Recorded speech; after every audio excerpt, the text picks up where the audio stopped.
Albedo's back, and he's waiting for us on Dragonspine. No time to waste! Let's get going! Okay.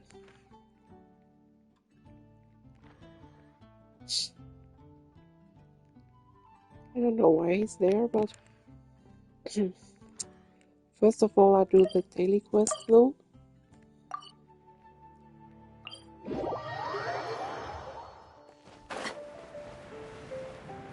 And after that, I'll go to the Dragon Spine. First for endurance quest and then for these mini games.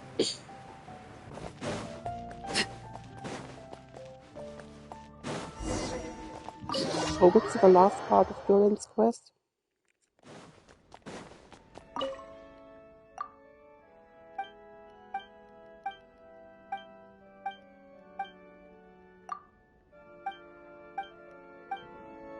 Maybe I should choose something different next time. I always choose her.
Well,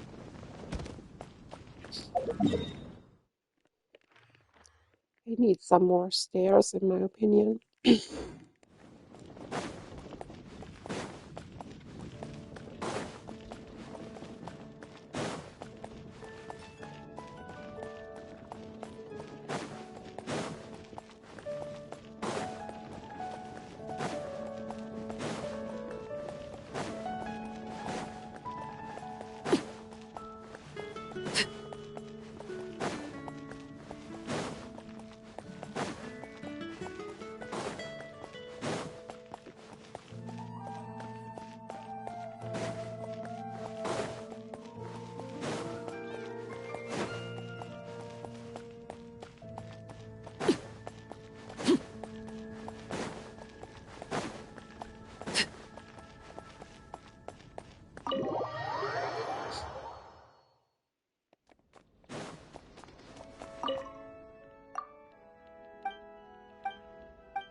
Not sure if this is the optimal teleport.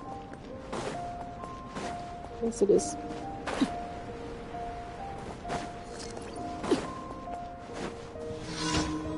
Let's do it, but we Neutralize! Transfixed! Commendable.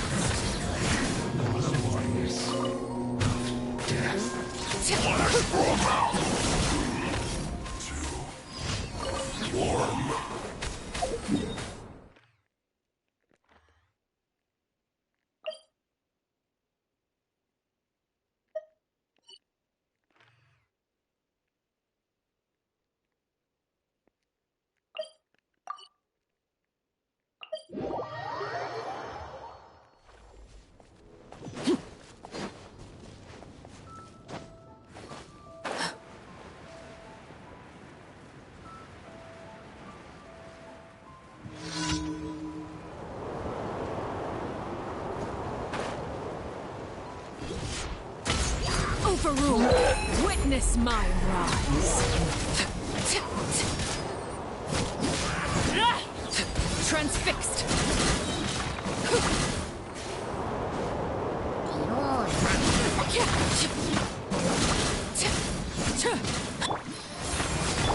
Come a little closer. You're in for a little shock. Come a little closer.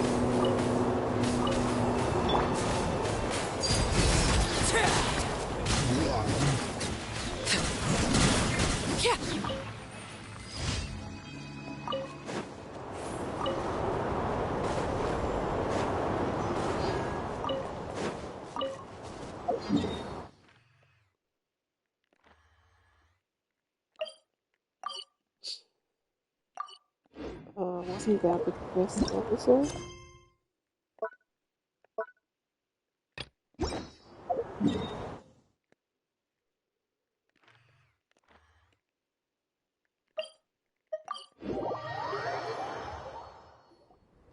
So this is the other Durin, huh? Yeah. Quest is also there. Durin's quest. If this had been the dragon that ended up being revived in Mondstadt, there's no telling what kind of calamity that people would have had to endure. So, if you think about it like that, Durin's actually a hero. No, I'm just a little envious, that's all. Not everyone gets a chance to be a hero. Actually, most of the credit belongs to Albedo. Then again, barely anyone even remembers you at this point. So I guess there's not much left to envy. Ah, so you three still remember Durin. Looks like the memory loss hasn't spread to close friends. Yet. I guess that means my memory of you must still be complete as well. Albedo. You're finally here! Oh, boy, do we have a whole pile of questions for you! Oh, you're here too. I think I've pieced together some of what happened to him. But what's your take on things?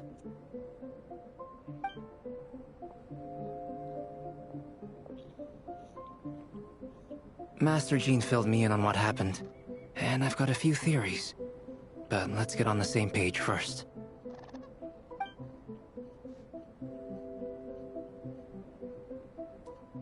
Well, physically, he's doing fine.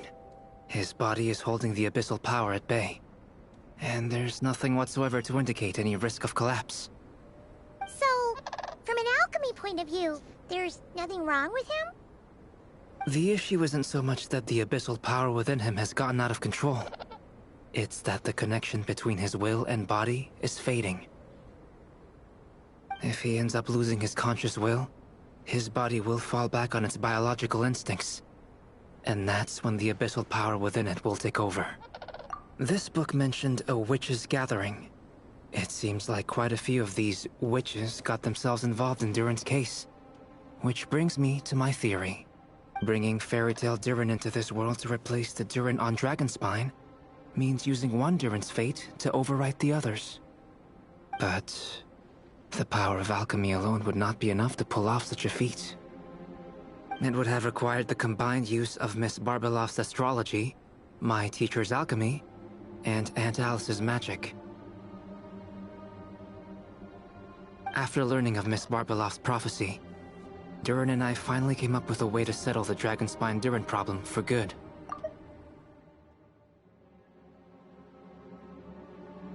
And I took care of the alchemy side of things, which, looking back on it, seems to have been a part of their plan all along.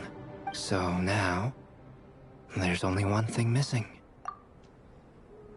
As for the fate theory our friend in the hat just mentioned, I still can't figure out how any kind of magic could possibly influence the fate of Tevat. But I'm certain that the answer lies within this book. So, the reason Alice had us complete this book was to make that magic possible? A form of magic powerful enough to rewrite fate itself. Well, we've no time to lose. I just need to take a look at the book. The next part of the story most likely relates to me. So the memory that unlocks it must be connected to me too. Huh?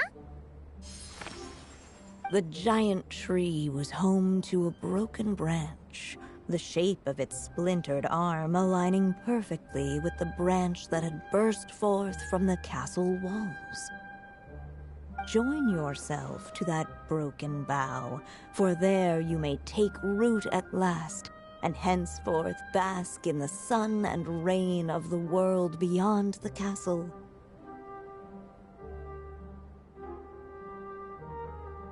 But first, fetch the stickiest clay and let it bind the scar of the break. I see.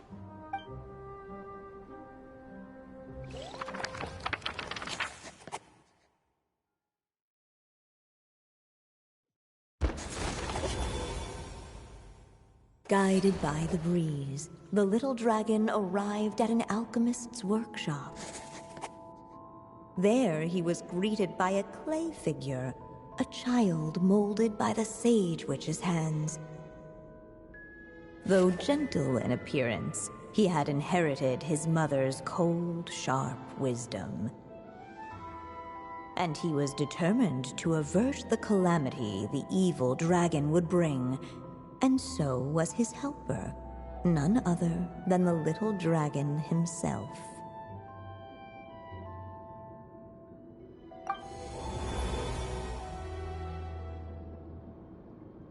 What is this place? It looks like it's modeled after an alchemist's workshop. Or rather, a cliched stereotype of one. Albedo? Hold on. Why do I look like this? Oh, yeah! We forgot to tell you. Basically, the characters in the story are reflections of how Durin sees them.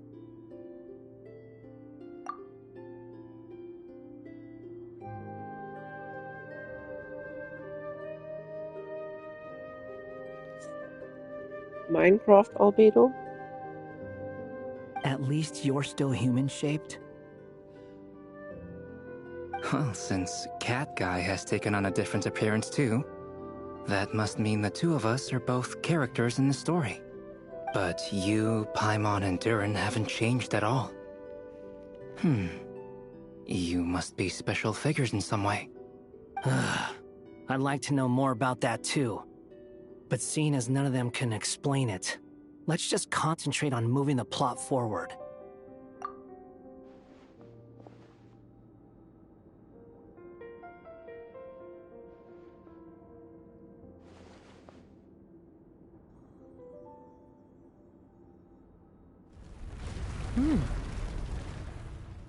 And just like that, the group stumbled upon a hidden passageway. Intricately crafted, it seemed to lead them towards another exciting chapter of the tale. Come on! What are we waiting for? Next chapter? Here we come! Ouch! But this was a chapter that had not yet been written. Ahead of them was a storyless void, and they could go no further. What? Then what's the point of having a path here? Sounds like a pretty bad habit for a writer. Over here. I found something. What the clay figure found was none other than the evil dragon's heart itself. Though the creature had perished long ago, its heart was still there, pulsing away and growing warmer with every beat. And the clay alchemist knew what it meant. That the evil dragon would return one day, just as the prophecy had foretold. Yet, guided by his mother's wisdom, he foresaw another fate. If only the alchemist could bestow this heart upon the little dragon, he might be reborn in the evil dragon's stead. Only then would the evil dragon's heart grow still, and the little one inherit its tale. Sounds like this chapter's about Albedo bringing me to life? If that really was the solution, though, This would have been over the minute I finished the transmutation. So why is Durin still being forgotten? There has to be some other reason. Yeah, I'd like to explore the area a bit more.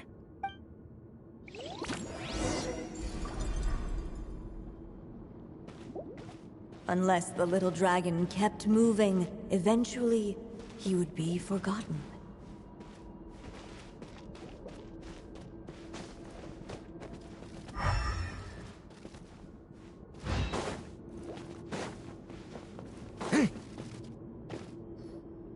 If we go this way, we'll be returning to the castle. Returning to the castle. Yeah, you'll just be hiding from your problems and pretending like none of this ever happened. Is that really what you want, Durin? I see.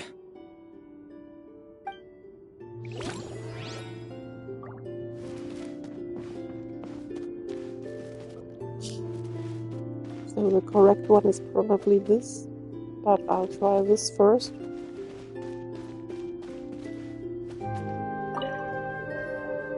Do you think we could just destroy it? Be it the calamity headed for Mondstadt or my inability to leave behind a story of my own, doesn't it all come down to the fact that this heart never truly died? What if, here in this story, we could finally destroy it? Could Aunt Alice's magic really allow us to do what's theoretically meant to be impossible? Either way, it's an intriguing idea. I'm not opposed to giving it a shot. Durin? It's just... I'm still afraid someday, even you guys will end up forgetting me. If there's even the slightest chance it'll prevent that, I'm willing to try anything. But I'm not sure if I can destroy it on my own. Chances are, I'm gonna need your help again.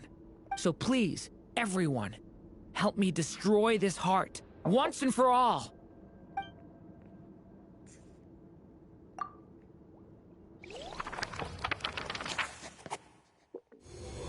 With the help of his friends, the little dragon destroyed the evil dragon's heart, using up every last ounce of his strength.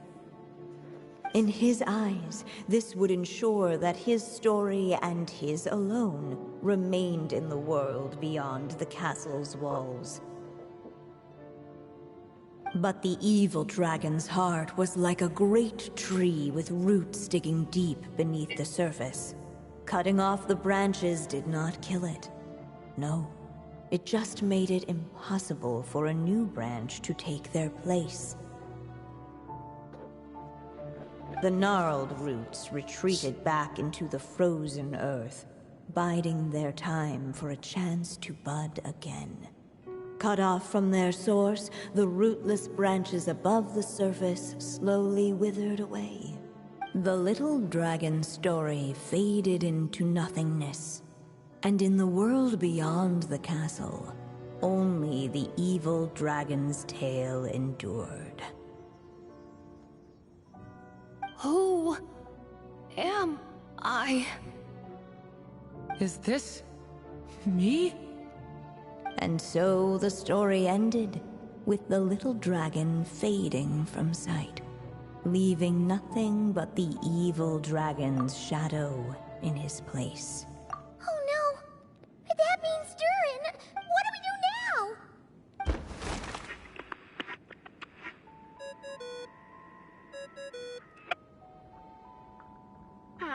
Looks like you've discovered another possible ending. Do not lose hope. You just need to keep searching, for there are possibilities that only you can bring to life.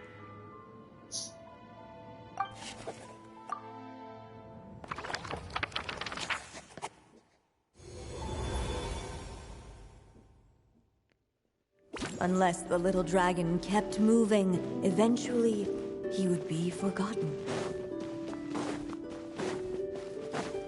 Ahead of them was a storyless void, and they could go no further.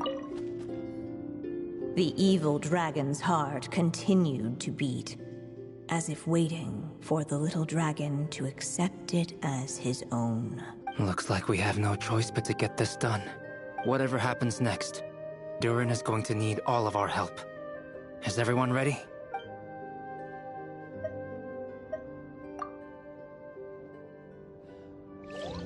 What the clay figure found was none other than the evil dragon's heart itself.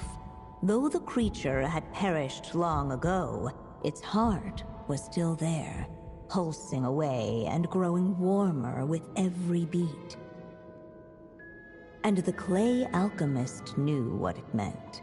That the evil dragon would return one day, just as the prophecy had foretold. Yet, guided by his mother's wisdom, he foresaw another fate. If only the alchemist could bestow this heart upon the little dragon, he might be reborn in the evil dragon's stead. Only then would the evil dragon's heart grow still, and the little one inherit its tale. At last, the little dragon accepted the evil dragon's heart, and a new life came into being. The evil dragon's heart beat in his chest, and the little dragon's soul guided him forward. Thus did the prophecy hold true, even as fate had been rewritten. And so was the little dragon born anew.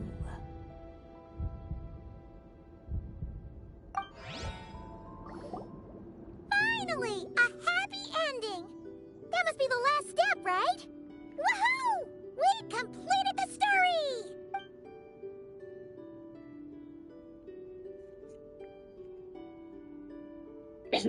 Why are we still there then? Born anew, the little dragon set off once more, his story far from over. Huh? So, that wasn't the end? What comes next might be the most crucial part of all. The real last step. If fate really is as devious as they say, then I say, show us what you've got. Do I need to wait another day again? Wow! You're all so serious all of a sudden. Durin,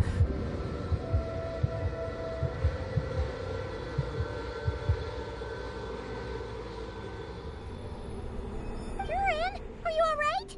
The evil dragon's heart was now one with the little dragon, yet the dark power within it still lingered. Would the little dragon dare to hold this power back, or would he simply give in? Hey! What kind of question is that? Of course he's gonna control it! What choice does he have? Time is running out.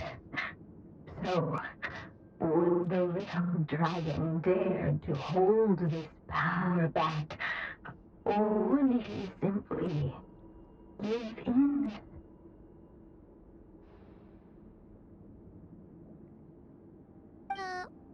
What's up with the narrator?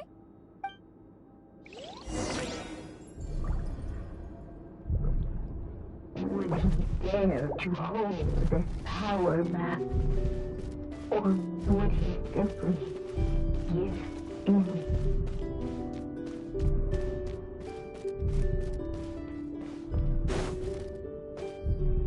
The little dragon and his companions blank.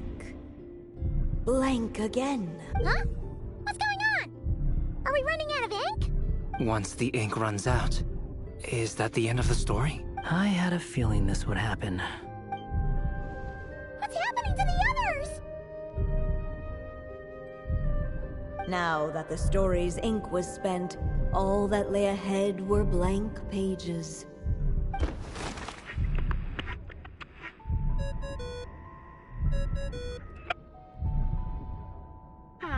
Looks like you've discovered another possible ending. Do not lose hope. You just need to keep searching, for there are possibilities that only you can bring to life.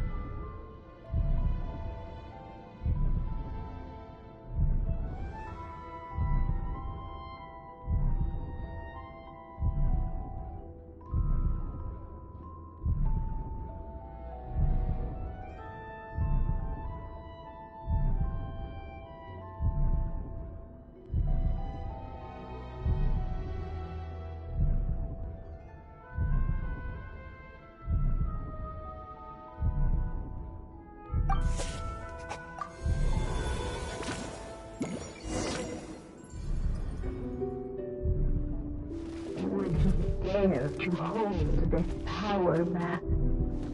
Or would he simply give in?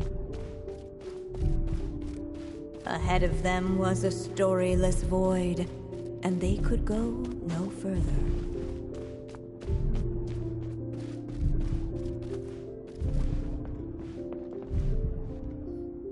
Not enough ink?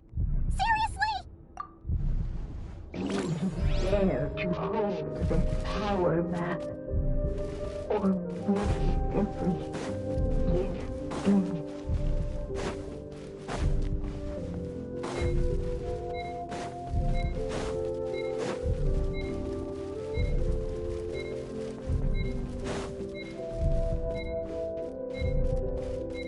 Guess I'll just have to wait here. Useless one. Would he dare to hold this power map?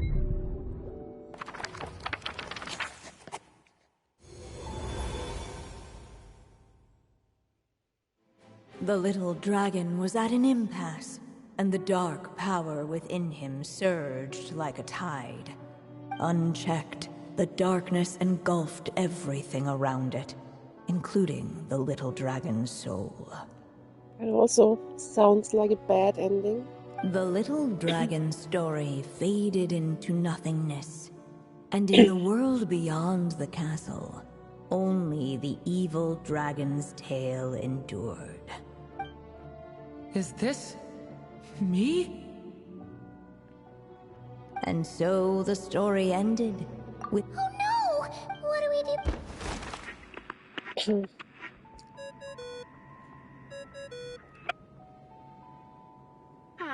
Looks like you've discovered another possible ending. Do not lose hope. You just need to keep searching, for there are possibilities that only you can bring to life.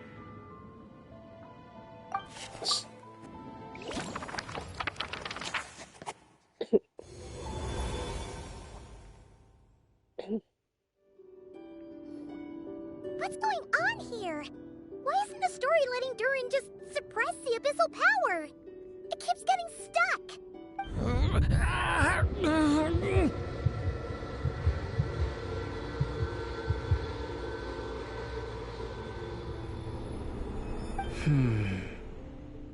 It seems the act of suppressing the power counts as an event in the story.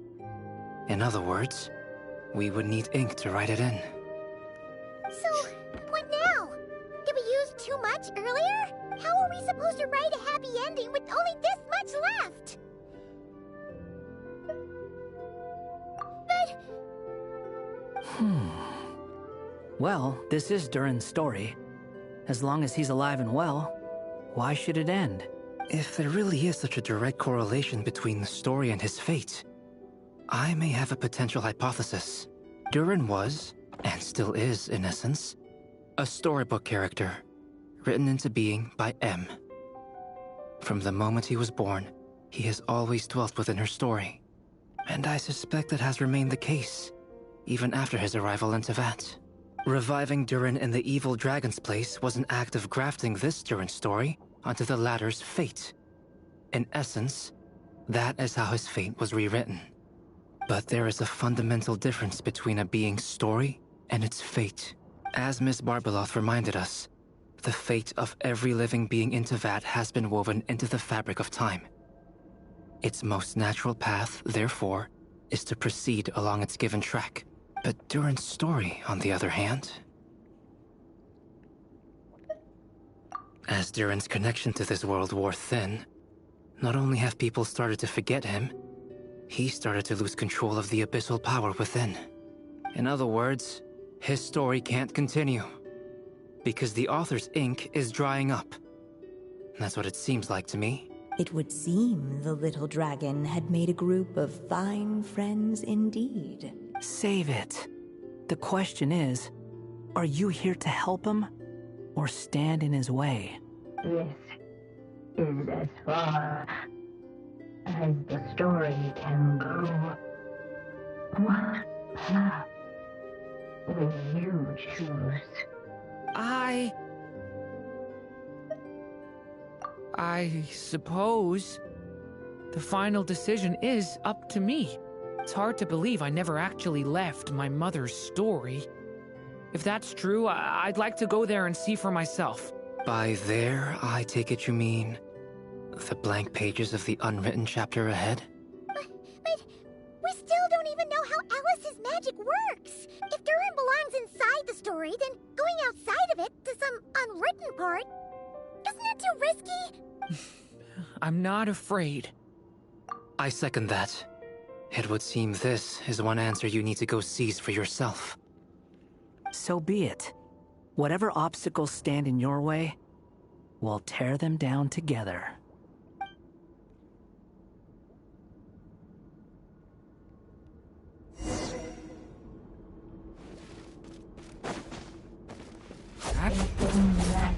Invisible.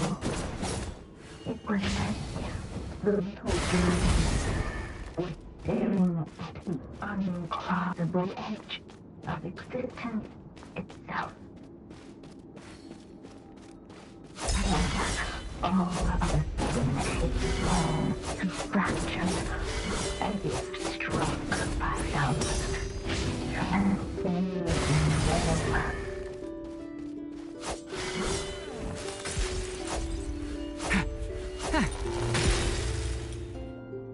Gotta keep going.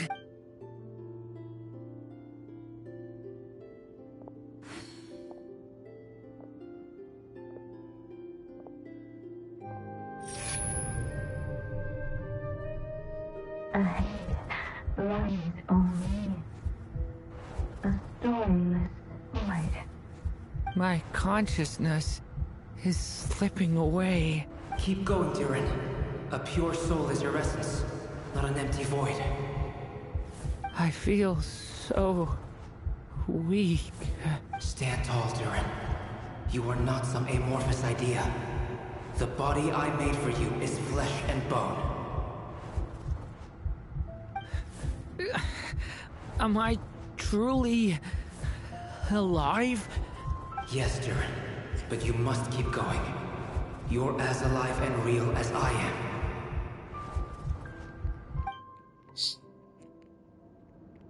I can't feel a connection. You're not alone in this world, Durin. At the very least, you have me. I can't remember anything. Who am I? Your name is Durin, and there are many who still remember it. My name is Durin. You're taking too long. Come on, Durin, run! In this world, fate waits for no one. Wait! Where am I meant to go?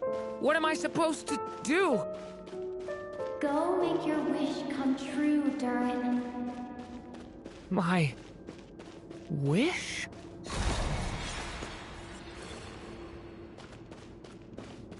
Your story's not over yet.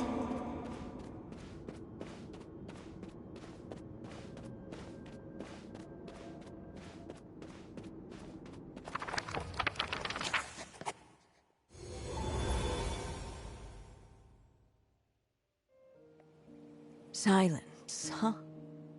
Have you nothing to say about my proposal? Anja. Wer war Anja nochmal? Let me get this straight. You want to graft your story onto this unfinished thread of fate, and in doing so, not only rewrite that fate, but allow the story to live on. Quite the brilliant idea. Still, the story's survival depends entirely on whether the author keeps writing. Exactly. And the moment foretold by the prophecy is still centuries away. I see.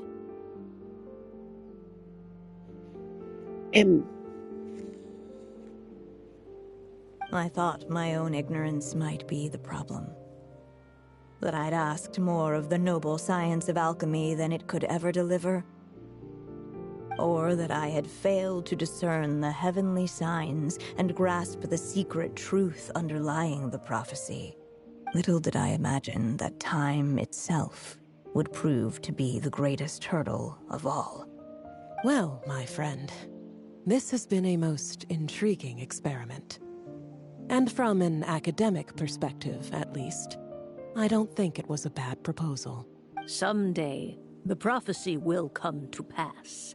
So remember, my friend, much like the stars themselves, there will always be something that transcends the test of time. Thank you, everyone. You've helped me so much already. But, Alice, I still have one final favor to ask of you.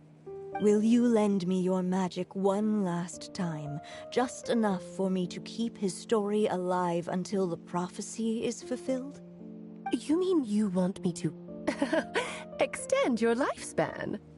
No, not in that sense. As Rheindotter once told me, the laws governing life and death are among the most unyielding in this world. I'm well aware of that. Whether it lasts a day or an age, the span of one's life is determined by fate alone. If I tried to breach that law by force, I'm afraid I would lose what makes me human. This is not a path I want to go down. If I am to die, then I shall die a human. So, what is it that you want me to do? I would like you to send this pen of mine into the future. I see. Then perhaps there really is a way I can help. I could create a kind of story magic to take over the writing once you're gone. Oh, but for it to work, you would need to provide enough of your own words for it to learn from. How much? Oh, an immense amount. So much, in fact, that you would have to spend the rest of your life writing. And even then, I'm sorry to say, it would not last forever. No matter how much you write, there is a limit to the number of words you can leave behind. But the world itself will never stop changing. Someday, perhaps, even your entire corpus will not be enough for the magic to continue describing this world. Still, it's worth a try.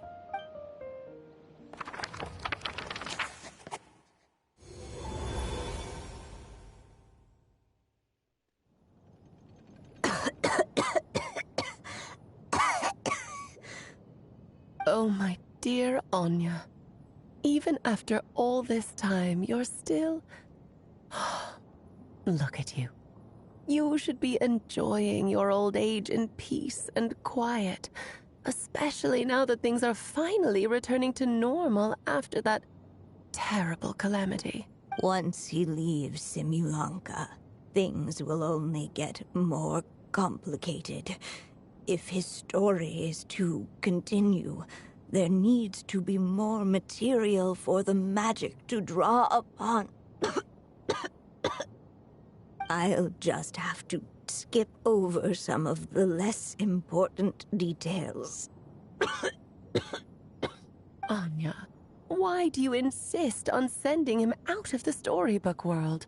Why must he face his fate in Teyvat? Why not just let him remain within the story? With my magic, even fate's curse could be undone and he could live happily ever after. I suppose. In fairy tales, all it takes is a heartfelt wish. And even a wooden puppet can turn himself into a real boy and live happily ever after. Beetle? That's just how fairy tales end, isn't it? But have you ever wondered what happens to the main character after the ever after? Tell me, Alice, in your eyes, what would be a writer's greatest regret? To leave a story without an ending. Not a bad answer. It's true, many writers come to consider that their greatest regret. But I see things differently. My greatest regret is that every story I write has to come to an end in the first place. Anya. No matter how brilliantly a character shines, the moment their story ends, their potential is lost forever.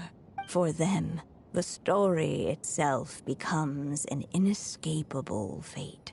But what if, instead, I could place my pen in their hand and let them continue the story themselves? You mean? You said it yourself. I can only leave so many words behind. Even with your magic, the idea that I could keep the story going until the prophecy comes to pass is wishful thinking at best.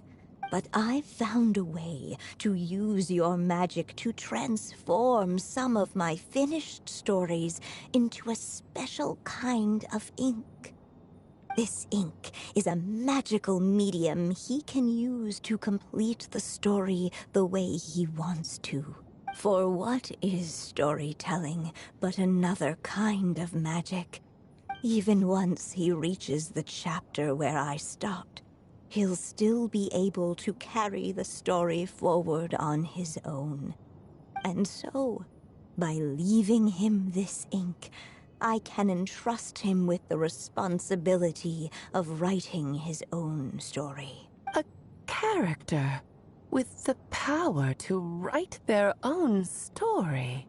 That way, he'll finally be free from the cage that is my pen, and like anyone else living in the real world. And you no longer need to worry about the constraints of my magic. What a brilliant idea, Anya. That way, he'll finally be free from the cage that is my pen. And like anyone else living in the real world, he can go on to create a life of his own. But there are still risks. First of all, once he arrives in Teyvat, he'll have to rely entirely on the story you left him to maintain his connection to that world. As you gradually hand over creative control, that connection will grow weaker, and at some point, he might lose it altogether. But at the same time, he'll also have the chance to forge that connection for himself. The issue is, this method taps into too many of Teyvat's core secrets. Any overt hints you try to leave will be erased in no time. In fact, it'd be hard for you to leave anything at all to guide them. We still have the story itself, though. I can use that to show them the way. It's entirely possible he burns through all your ink, never reaches the chapter you had in mind, and gets stuck, roaming the chapters of his past. But despite all that, I still believe in what this child can become. His hopes and wishes can be his ink, so he won't be trapped by mine running dry. Oh, what the writer you are, Anya. Your imagination never ceases to amaze. And you do know how much I love a happy ending. You shall have my help, my dear. Thank you, my friend. Well then, my child, do you understand what you must do? Yes, I think I do. It's my turn to keep this story alive. Then what's holding you back? What will become of you after I take up this pen? I will fade away. There will no longer be a reason for me to go on existing. My child, or your mother, I should say, passed away long ago. The voice you're hearing is nothing but a magical echo that has now fulfilled its purpose. You needn't feel so reluctant to let me go. I know my mother died long ago. It's just, when you lose your mom too soon, it's hard to tear yourself away from the stories she used to read. I guess it's a silly way of pretending she's still here. by Durin.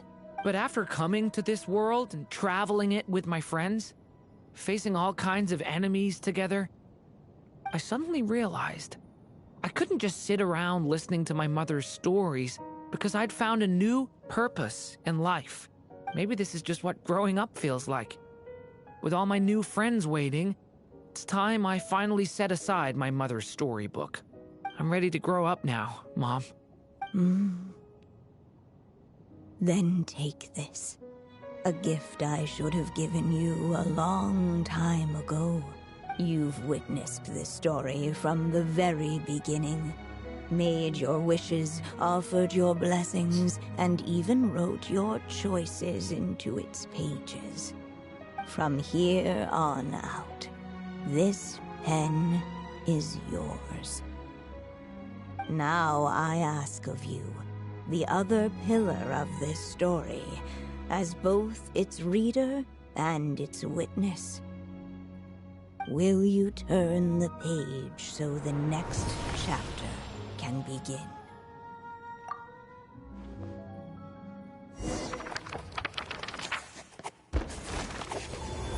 It was more than one page. Suddenly, and without warning, the powers of darkness struck. The question was, could the little dragon prevail? Alas, it was here that the story witch's tale had to end. But Durin's tale, on the other hand, had only just begun. Stepping into his mother's memories, he picked up her pen. And so the story that was ending began anew. He had made up his mind to challenge the fate that barred the way ahead.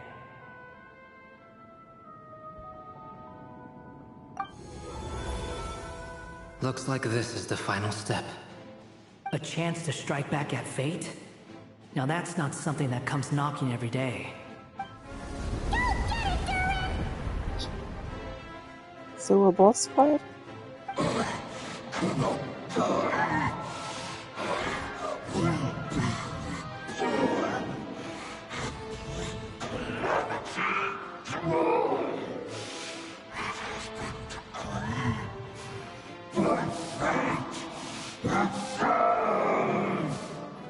No, that fate no longer defines me.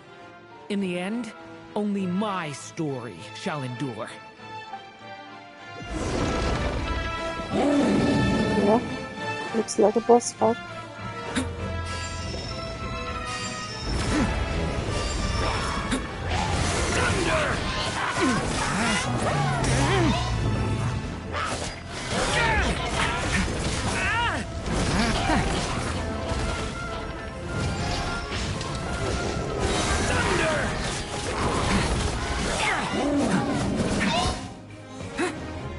Stay away from me! Get back!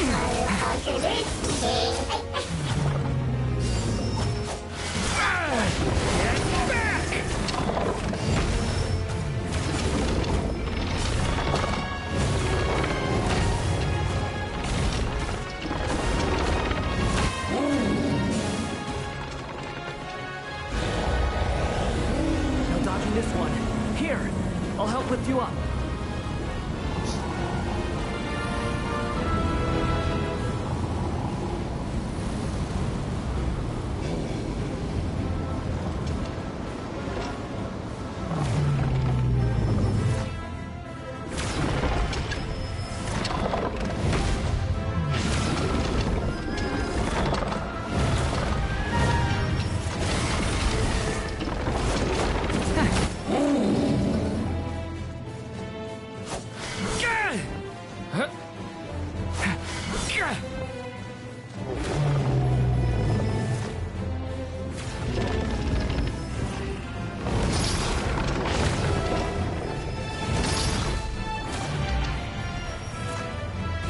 Only my story shall endure.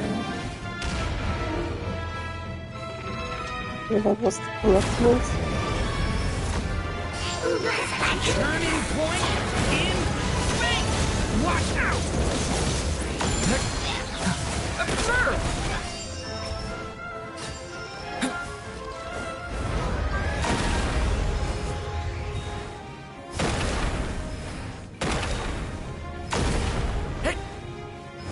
Looks like there's nowhere to hide. Here, I'll cover for you.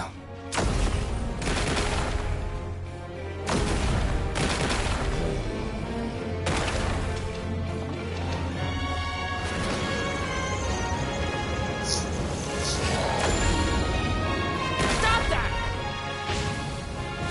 This time, the light prevails.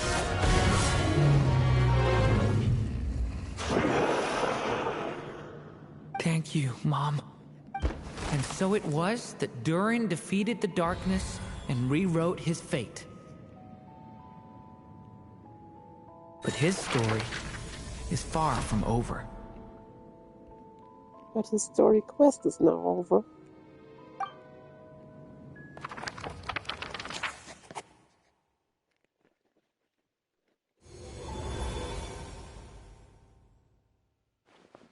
Is everyone okay? We're fine, thanks. And hey, we all saw how you fought back there. That was awesome! I have to admit, I do feel like something in me has changed. I owe you all so much. Without your help, I don't know if I could have ever made it this far. Just a shame I could only help out from the sidelines. Like I said before, it's not every day that you get to put fate in its place. Well, I'm sure you'll hear it someday. Hear what? The chance to strike back at fate knocking at your door. Yeah, maybe someday. Allow me to just check one thing.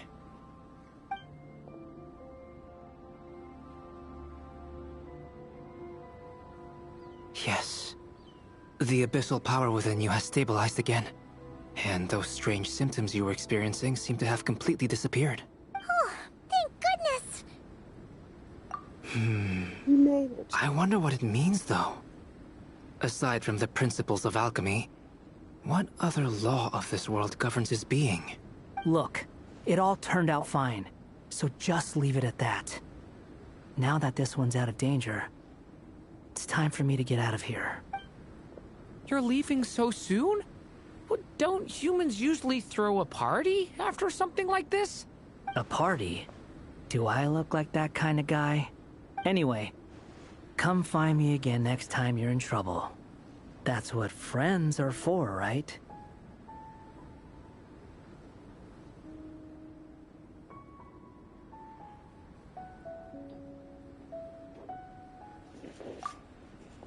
In a way, though, he is right. This is Durin's moment to celebrate, not the time for academic discussions. Hey, I don't blame you for asking.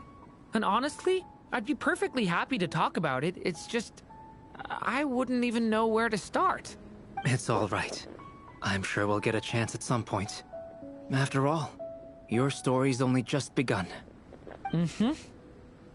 All right then.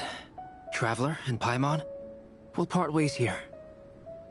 Given the extraordinary nature of the things we witnessed today, I need to make sure it's all recorded properly. Okay, see ya! So, it's party time next! Huh?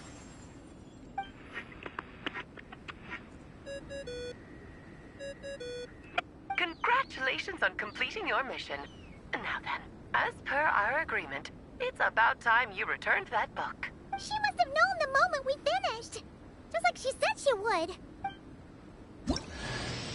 I've heard dressing appropriately is a must for socializing.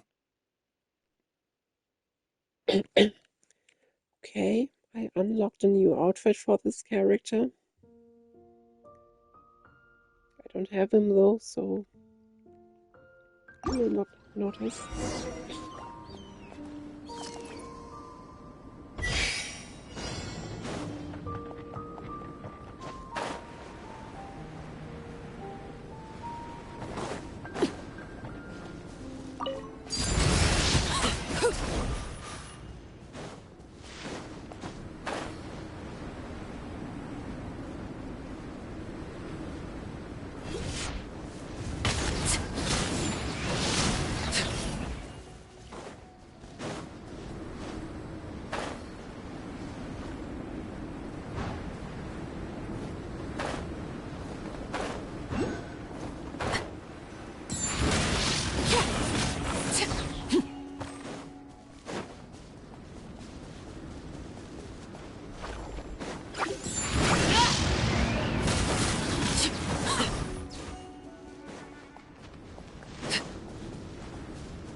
And this quest is done now, I suppose.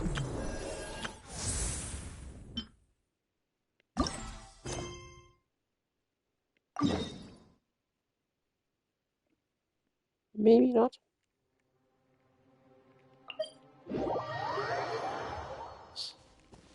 I need to meet up with the witches here.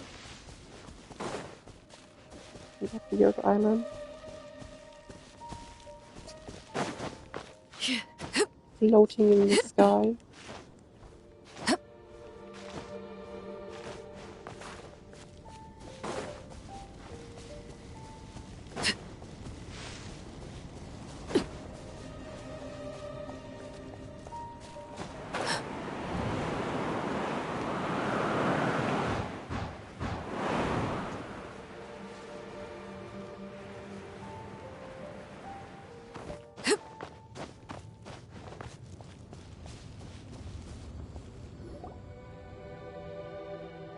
Your human form? My writer and witness. It's been quite the journey, hasn't it? You had special plans for the Traveler from the start, didn't you? But of course, that goes without saying. For a story to live on, it needs both a writer and a reader. Only then can my magic take effect. I chose the Traveler as the witness because of the special nature of who she is. Venti is in the background.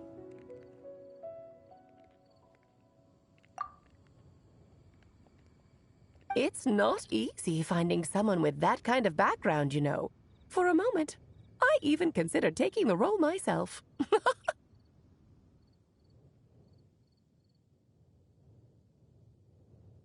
At least it made for an interesting story, right? Huh? What are you doing here, tone-deaf bard? With the Hexenzirkel carrying out such a risky experiment in Mondstadt, it didn't cross your minds that the Animo Archon might be slightly curious? Sorry for the trouble, Lord Barbados. Think nothing of it. I dare say the Animo Archon quite enjoyed coming along for the ride. Now then, as agreed, let us see the fruits of your labor. Here, please take a look.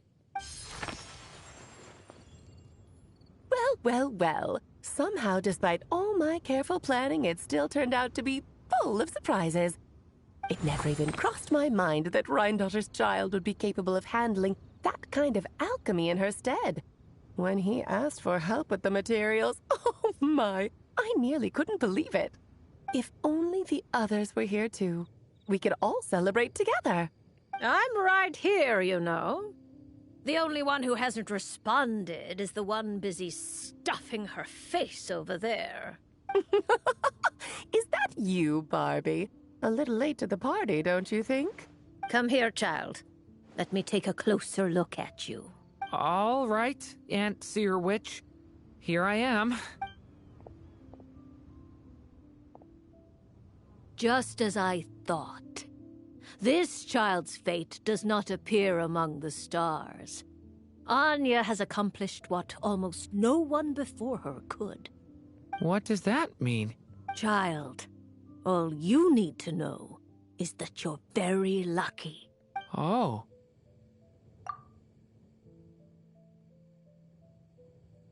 Just like how she was in the story, huh? Tell me, little Durin, what will you do next? I, for one, cannot wait to see how your story unfolds. Well, there's so much I want to do. I'm not even sure where to begin. How about settling your most recent regret?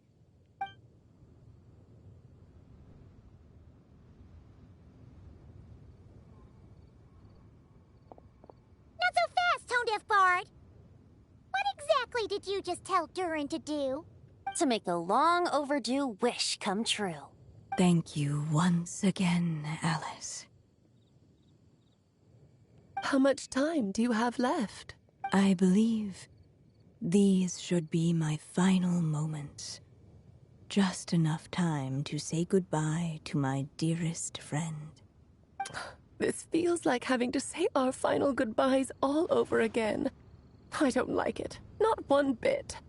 I don't know how to respond to that. Strange. You were always such a cheerful figure in my stories. I even dubbed you the Merry Witch, you know. Oh, please. You know full well it was your stories that first taught me what true pain and sadness felt like. Aside from saying goodbye to me, shouldn't you also leave a few words for the child? Since the book will be his to continue, why don't you write him a little parting note? There's no need. His mother already did that long, long ago. All that remains is for me to convey it on her behalf.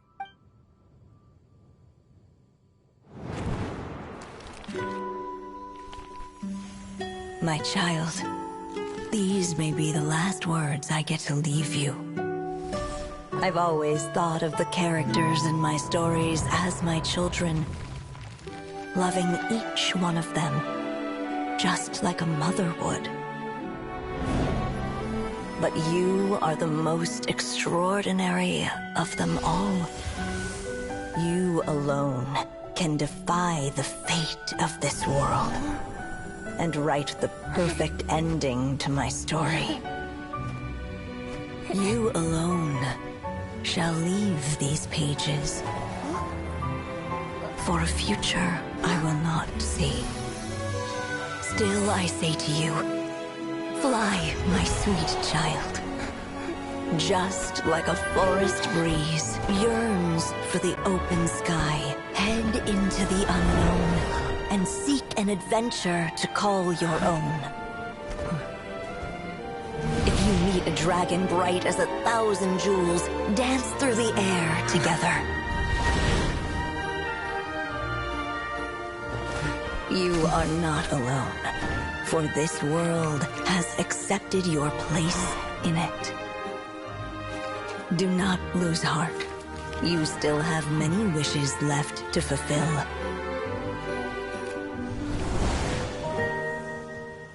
A long tale awaits you, my love. Let songs and flowers be the ink that fills its pages. Take my pen and use it to continue your story.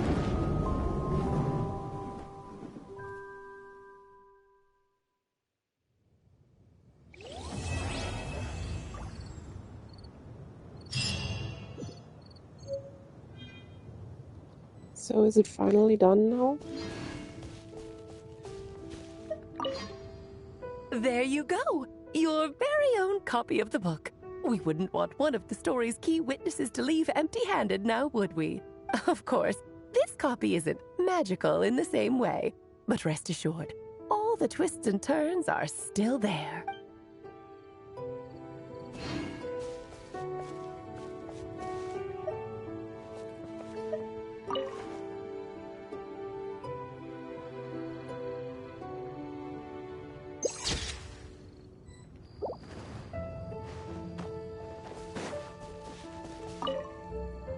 And so they flew together, Durin and Dvalin, over the skies of Mondstadt. Who'd have thought such words could ever have described a happy ending, huh?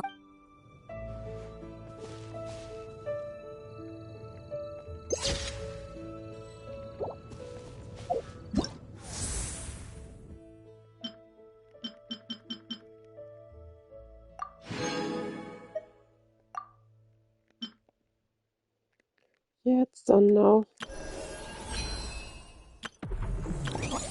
Next I'll do these. There's probably some mini games, I suppose.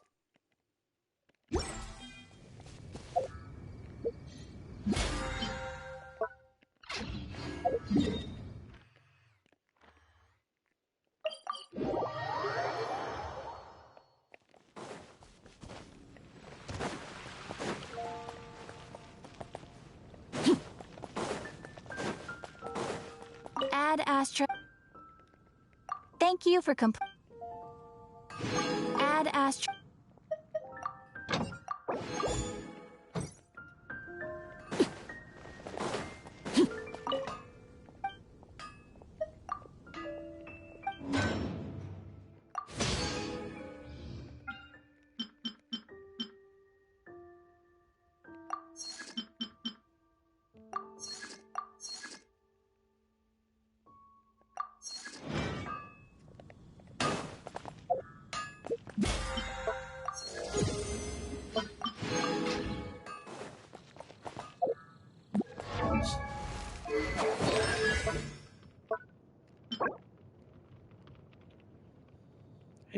might wanna grind for these.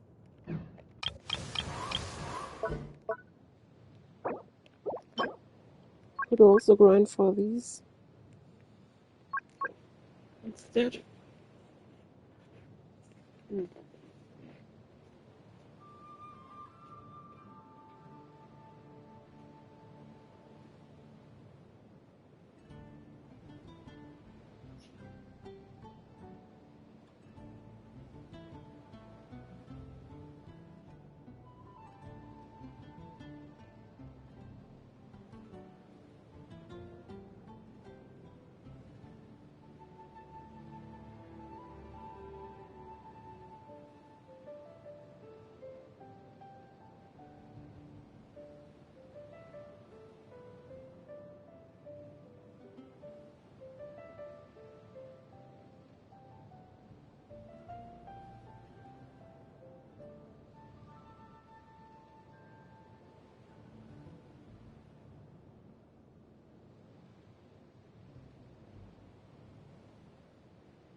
That's like 80,000.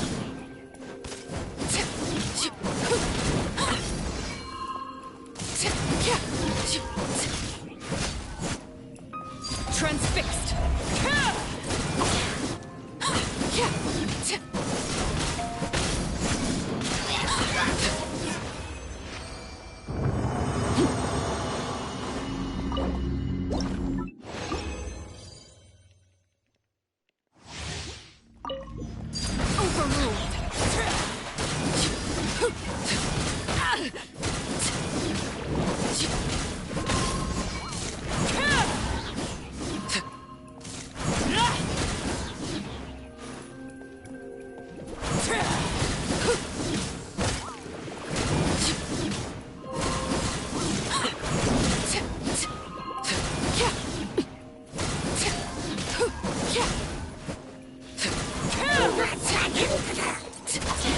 Laid bare.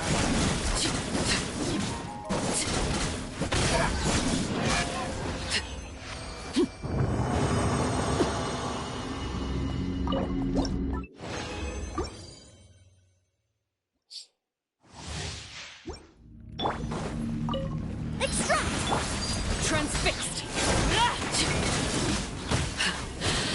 My turn. This is where you fall.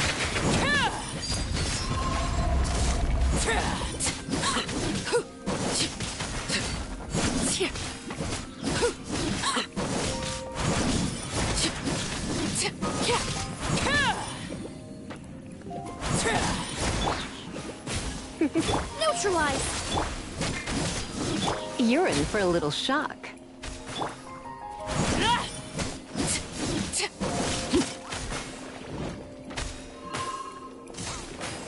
Laid bare.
Now I can leverage Link's talents.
Do I want healing here?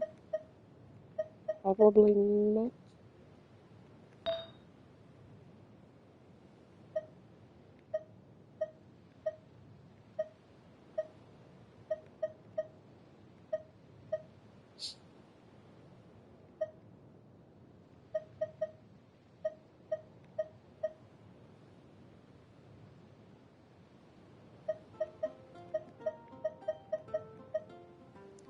Probably want anemo damage here.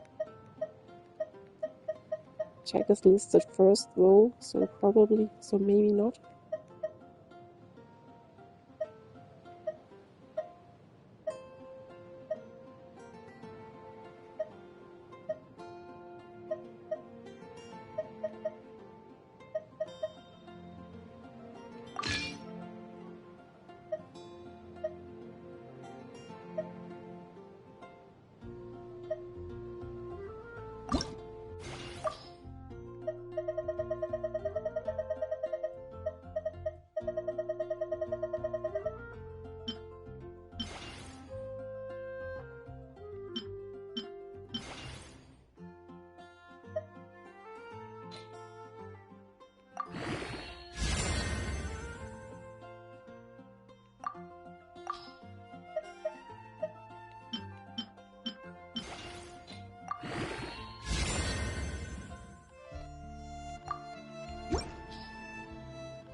Okay, next are the mini games here.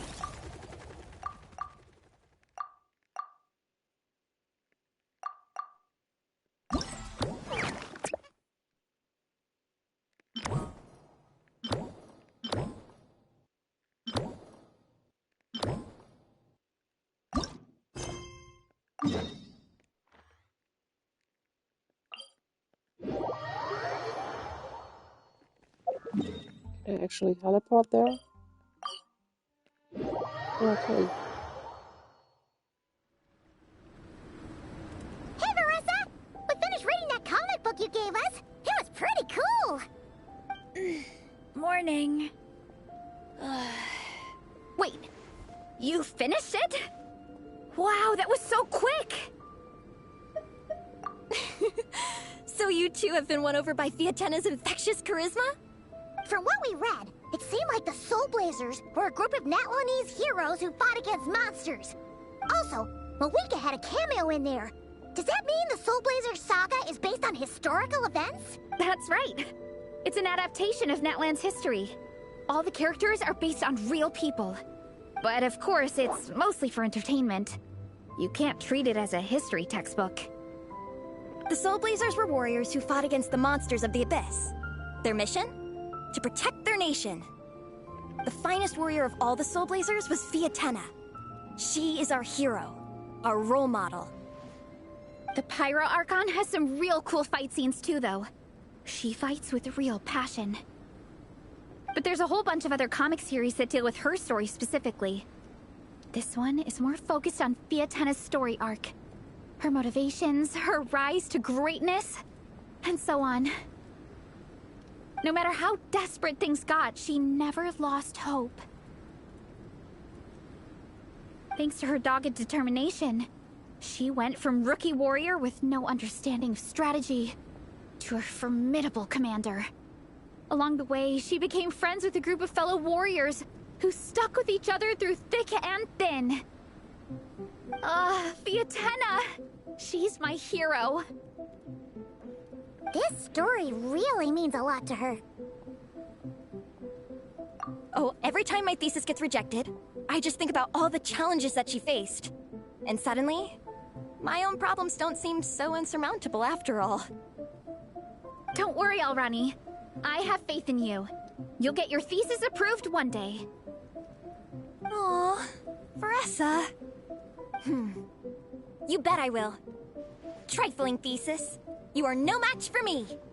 When I get back to the academia, prepare to be whipped into shape. So, now that you guys are into this series, you wanna join the Legion? What does it involve? It's a comic book fan club, right?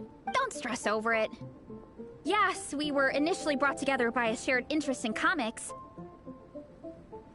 But ultimately, our main purpose is to share life's joys and get rid of life's woes. Whatever comes our way, we have each other.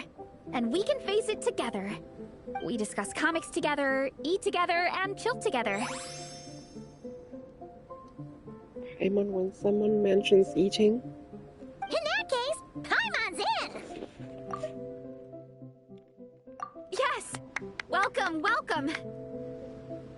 Captain, what about the welcome ceremony? Or have you forgotten our traditions?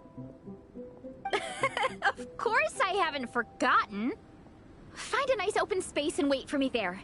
I'll just go grab something from the camp.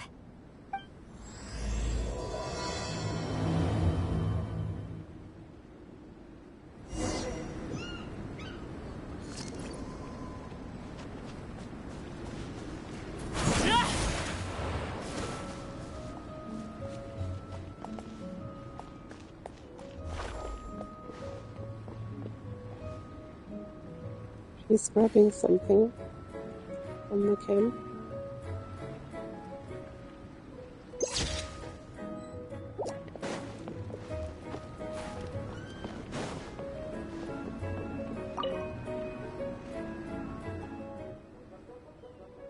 What? No voice. She's talking about Eula.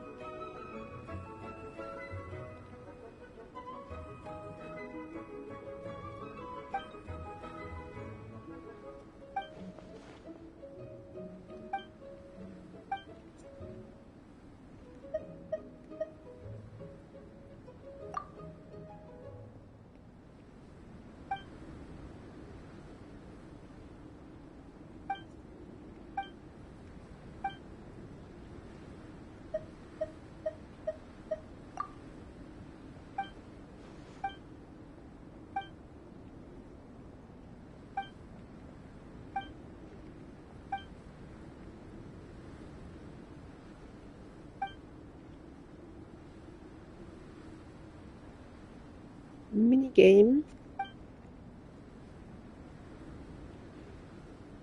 Snowball throwing or something.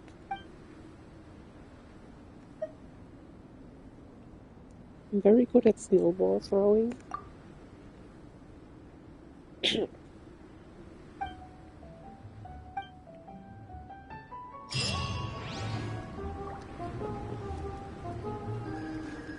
So, this is a snowball throwing minigame, probably then.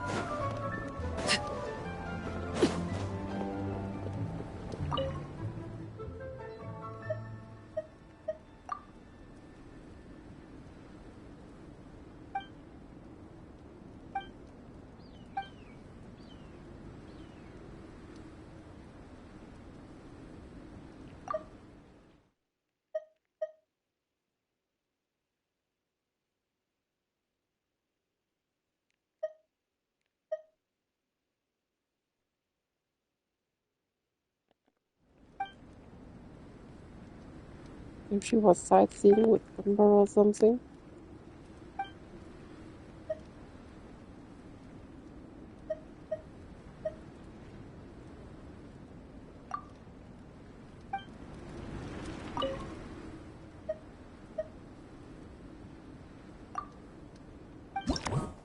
I'm ready.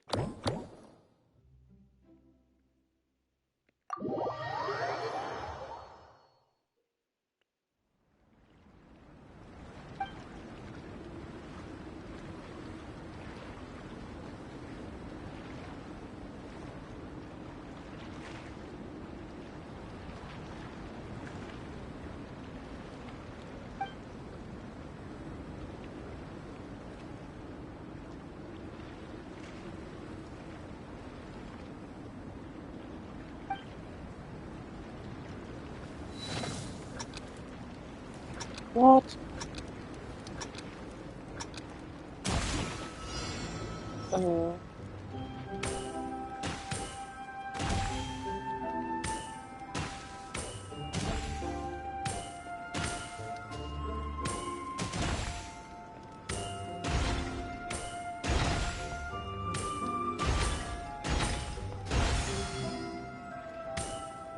Really?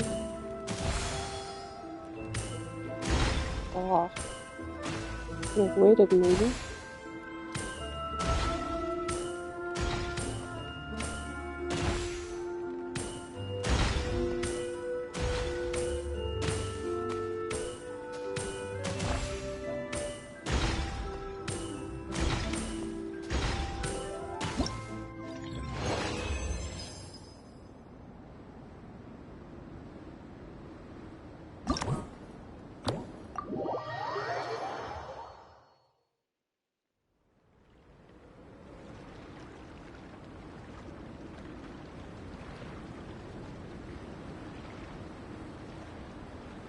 The power of the Soul Blazer if I hit this mask thing.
Hmm.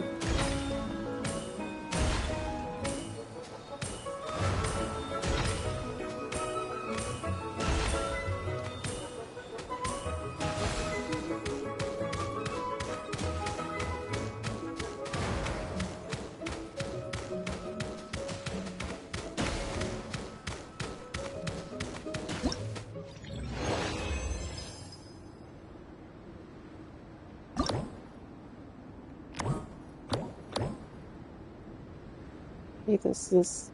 I need to wait another day and do this one.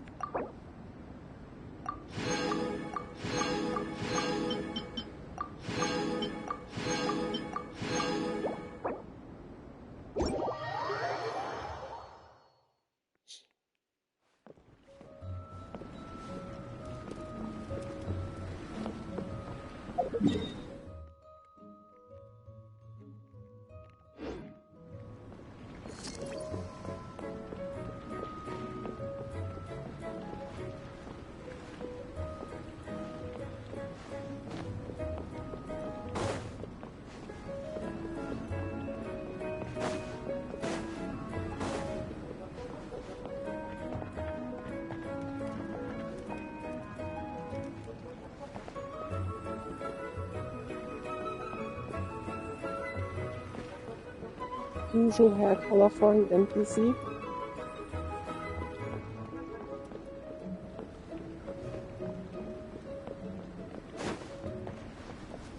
Okay. So I think these are 3 other mini games probably. She's still searching for something.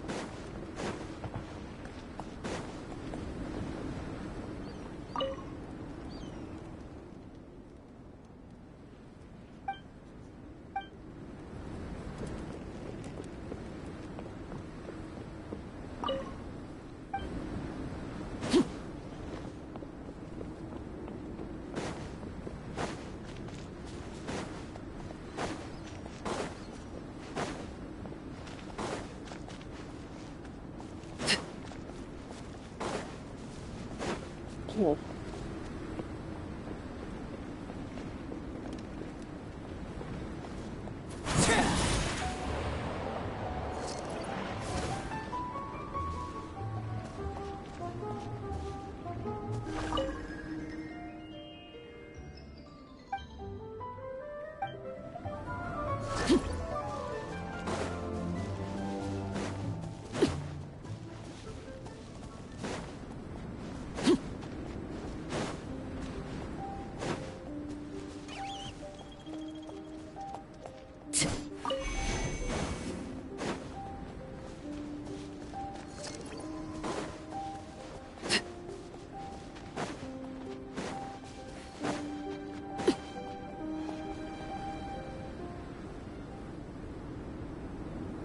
Here. This is a good spot. Alani, do you have any idea what Varesa's fetching from the camp? Probably the relic we used to swear in new members.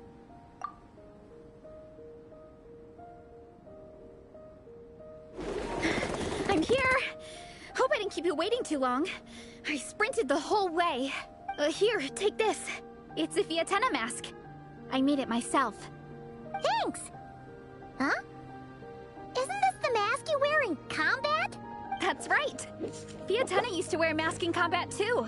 So the one I made for myself is modeled after hers. Mind if I keep going for a bit? Not at all! The floor is yours! The tale of the Soul Blazer saga is a long one, told over 12 volumes. The characters go through so many changes along the way, growing and developing as the story progresses. This mask, for instance, is just one of the 5 different versions Fiatena wears during the story. This one is my favorite of them all. At one point, Fiatena goes through a tough phase where she's disillusioned after fighting so many battles, but her friends are always there for her even through her darkest time. With their encouragement, she was able to rally and get back on her feet. And this is the mask she wore when she made her comeback! In my view, that makes it the perfect relic to use for inducting new members into the Legion. Oh! This ceremony just got super ceremonious. Hold on to it. You're gonna need it during the ceremony. Oh! Captain, is it time?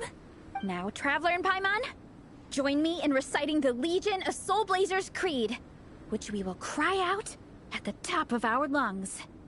Yeah, just imagine you're bursting with praise for the chef after a sensational meal. Or, for me, sometimes, I get so happy hanging out with my friends that I just want to shout, "Thank you!" as loud as I can. When you believe in something, you shout it for the whole world to hear. Exactly. I couldn't have put it better myself. Now, repeat after me. Okay. Through pain and defeat, we shall never fear. Through pain and defeat, we shall never fear. I will always champion love and imagination. I will always champion love and imagination! Great! Soul Blazers, as of this moment, you are now members of the Legion. Nice! I can't wait to tell Shilonen the good news. If I'm not mistaken, she's out training with Minnie and Igong today. Got it. All right, let's go. We go.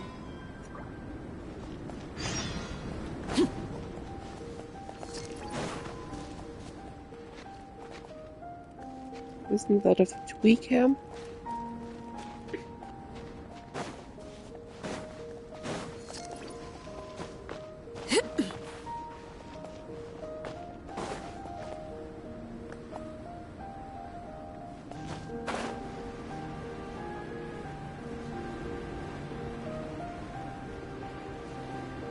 Why there? Well, that's where the training, I suppose.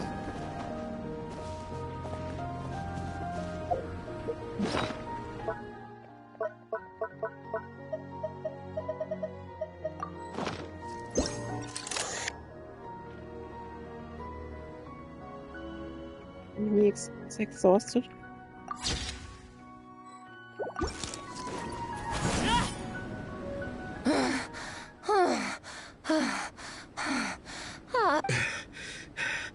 Vice Captain, shall we call it a day? That's enough strength training for now. But we still have racetrack familiarization training. We can't afford to skip it. Attention, Soul Blazers! Da-da-da-da! It gives me great pleasure to introduce 2 new additions to the Legion of Soul Blazers. The Traveler and Paimon! Alright! Induction complete! Now we're officially Soul Blazers! Ah, welcome to the club! Unfortunately, I don't think we'll be able to hold a welcome party for you today. Minnie and Igong have been training for ages. They are completely exhausted. Congratulations! Minnie, you still up for racetrack familiarization training? Yeah.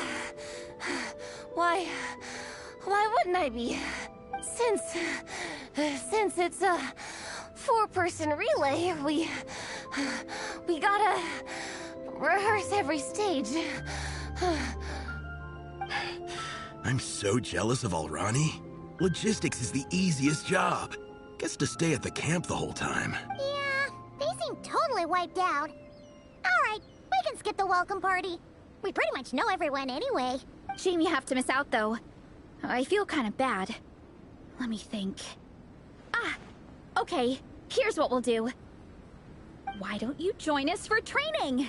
We still need to practice on the race course itself, so we could turn it into a team-building event. In this cold weather, there's no better feeling than running around and getting the blood pumping. We'll all feel toasty and warm by the time we're done. What do you say, Traveler?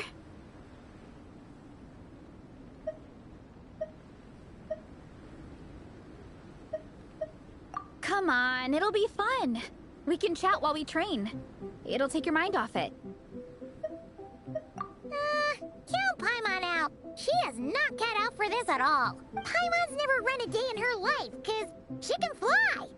Flying's way faster than running. Is it now? We should race sometime. Put that theory to the test. No thanks. Paimon flying is faster than Paimon running. Not Veressa running. All right, we'll let Paimon off. It would be pretty absurd having someone who can fly join a running race. I'm all rested up, so I can join you instead. As for Minnie and Igong, if you guys want to keep training, then pace yourselves and stick to slow jogging. But if you're worn out, feel free to stay put and recover. Thank you, Vice Captain. Yeah, I'm not moving. I'll just rest right here. I'm down to keep training. Okay, that makes 4 of us for training. Me, Faressa, Minnie, and the Traveler. Let's split into 2 groups then. Shilonen and Minnie can do a slow jog. I'll be sprinting full speed on the race course. Traveler, you join whichever group you want. We're just happy you can join us.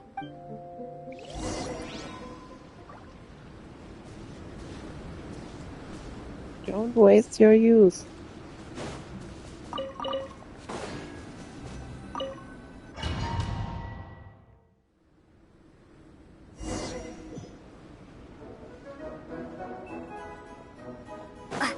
Okay, keep your head up, shoulders back, and allow your arms to swing however feels natural. You'll save energy that way.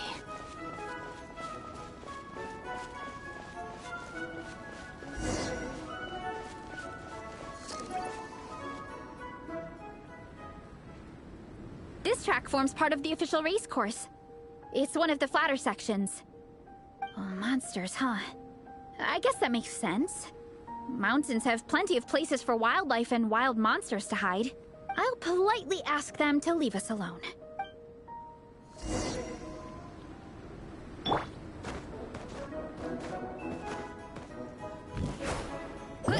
Heads up!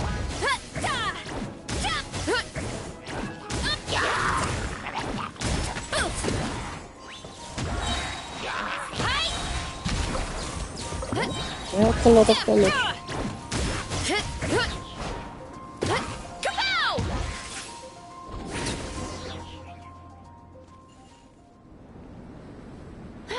Glad that's taken care of. One less thing for Minnie and Shilonen to deal with. They're jogging the same course as us, right? They should be here any minute. Let's wait for them.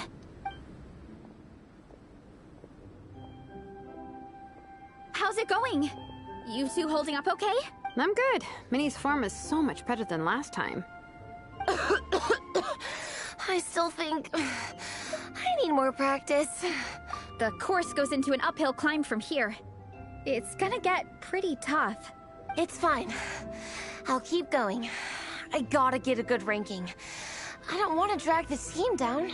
Even so, you shouldn't push yourself too hard. Health and safety always come first. Results are second. Thanks, Faressa. I do appreciate it, but the thing... You need this, don't you? For personal reasons? You mentioned some kind of deal with your parents. I'm guessing it's something to do with that? I noticed you had a certain look on your face when you first brought it up, like you were... In my view, when a kid makes a face like that, it's actually a cry for help. I noticed you had a certain look on your face when you first brought it up, like you were trying to suppress how you were feeling. So, what's really going on? You can tell us. If you keep it to yourself, we can't help you fix it. I remember Minnie saying in one of her letters how she hoped to go to Inazuma one day and work as an assistant comic book artist. That or become a prop maker, building true-to-life comic book items for fans. But her mom and dad aren't very supportive of her goals. Could that have anything to do with the relentless training? Oh, okay. I'll explain. Varessa's right. My mom and dad don't approve of me moving abroad for work. I'm the baby of the family. There's a huge age gap between me and my older brother, and I was a pretty sickly child, so my parents worried a lot about me growing up. They don't like the thought of me moving so far away from home. They say they'd always be worrying about my health. Also, they'd rather I pick something more stable. The idea of trying to make a career in the comic book industry is crazy to them. They think I need to be more realistic, get a real job. But what employable skills do I even have? I can do art, and I can build stuff, but I'm no good at anything else. It's like, no matter how many times we have the conversation, I can never get through to them. They treat me like I'm just a little kid living in a fairy tale world. But this time, the situation is different. Suddenly, my friends came all the way to Mondstadt to see me because of our shared interest in comics. And then we signed up for a cross-country contest. That really surprised them. I'm sure they don't believe I can do it. So, I made a deal with my parents. If I pull this off and my team gets ranked, they have to start taking me seriously about what I want in life. Don't worry, Minnie. You're in good hands. Even Coach Yansan has praised me for how fast I can run. And she has high standards. And you've seen Shilonen when she gets going, right? She's as tough as they come. A real hero. She fought wars for her tribe. As long as we do well enough to get ranked, your parents will come around, right? I'm confident we can do that. We are all behind you on this. Veressa. Minnie, I still remember that time you sent Nepeka some of your work. Artwork of Fiatena, and a mask you built yourself. She showed them off to all the other kids in the tribe, and they loved them so much, they offered more to buy them off her. Huh? Really? I had no idea anyone would want to pay for my artwork. Why wouldn't they? Your creations have real value. And while that's subjective in emotional terms, hey, the offer of more is a pretty objective measure. To me, that fact alone says that you already have a real job. Your mask and artwork are already famous in the Collective of Plenty. People are constantly asking, who painted this? It's incredible work. If you ever visit our tribe, you can bet there'd be crowds of people swarming you and begging for your autograph. I'll definitely visit one day. I had no idea I had fans already. All in good time. We can talk more about that later. For now, I think you need to stay here and get some rest. Thanks, both of you. I'll make sure to rest properly. Good. I'll stay here and keep you company for a while. The Traveler and I will keep training then. Might as well finish out the track.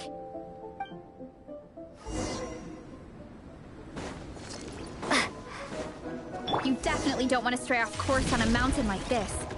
It could get dangerous. If you find yourself getting cold, there are some torches off to the side in this section. Just set one alight and warm yourself up.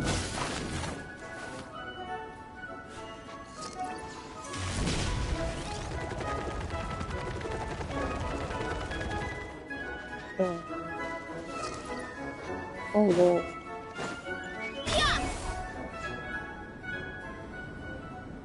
We made it to the relay point. Good job. I gotta say, this terrain is seriously challenging. If people don't familiarize themselves with the course in advance, they could easily get lost on race day. Just like me. But at least the organizing committee has taken the time to clearly mark out the course. And thankfully, there aren't many wild animals or monsters out here. People should be able to practice without incident. How are you feeling? Still got the energy to keep training? Yeah. Awesome. Then let's get back to it. Whew. The next section looks even harder. Let's make sure to stay alert so we don't leave the course, and pace ourselves to protect our joints. That's what Coach Yansan would say. This is the second section of the official race course. Watch out for signs so you stay on track.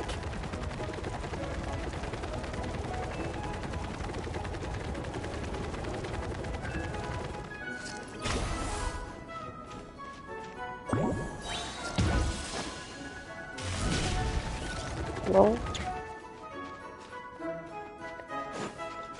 Watch out for that pit. Don't fall in. Oh no, I fell in.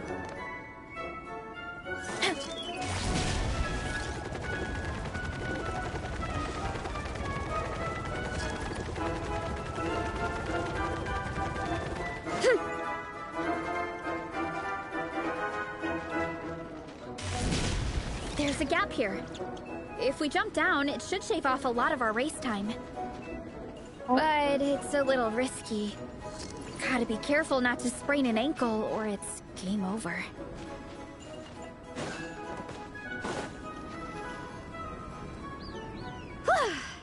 We made it to the relay point of Section 2.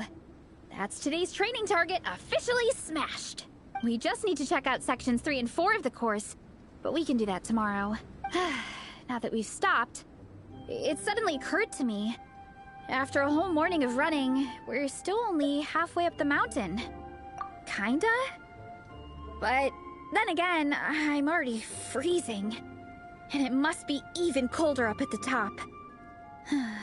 Maybe you should change your clothes. Yeah, forget it. Let's head back. I'll catch a cold if I'm out here much longer. Why don't we regroup with Shilonen and Minnie, then head back together?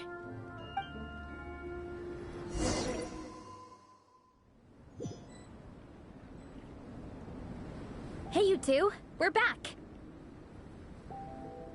3, actually. Igong came to join me and Minnie while you were out training. Yeah, I felt bad slacking off while everyone else was going the extra mile.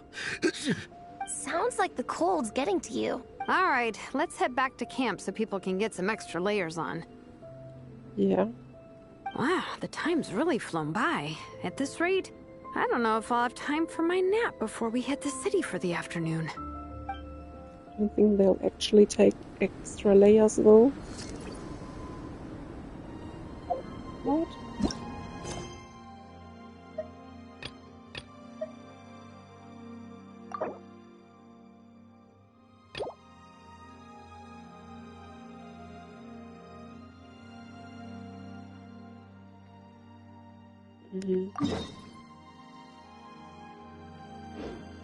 So I need to talk to Amber first.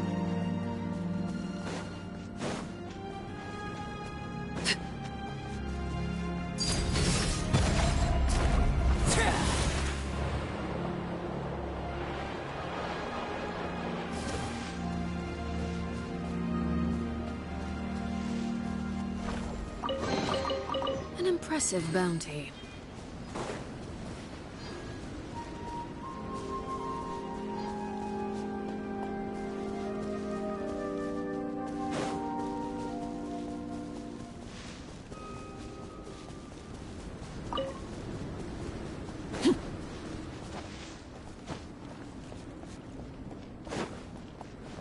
Here's the snowball minigame.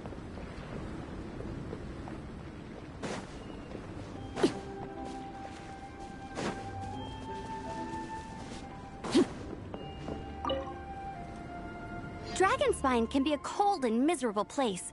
If you're gonna invite spectators to come and watch an event here, you gotta make it worth their while.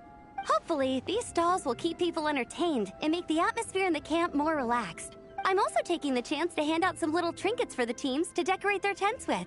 Here you go. These are for the Soul Blazers. Best of luck in the competition, and don't forget to have fun. Well done on your training, everyone. Now we have some free time before this afternoon's activity. As planned, we'll meet by the Knights of Favonia's headquarters at 2 p.m. Will we get to go to the library? Will we?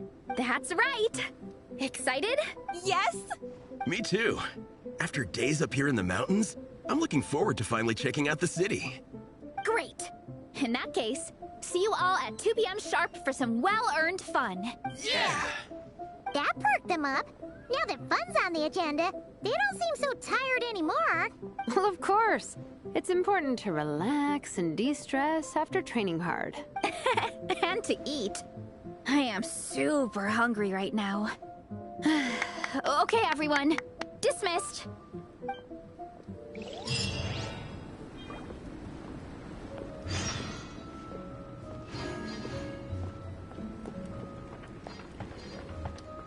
Time to check out the other minigames.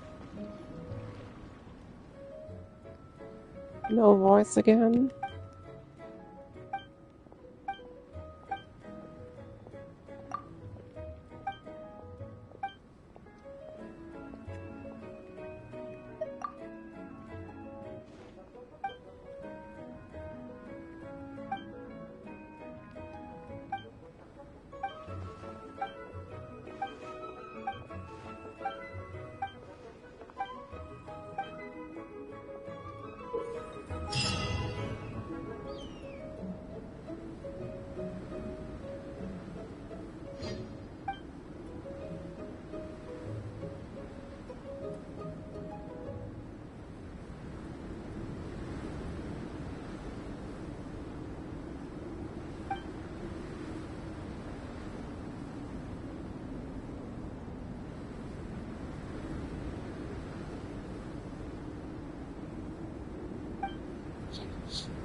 Way too much text.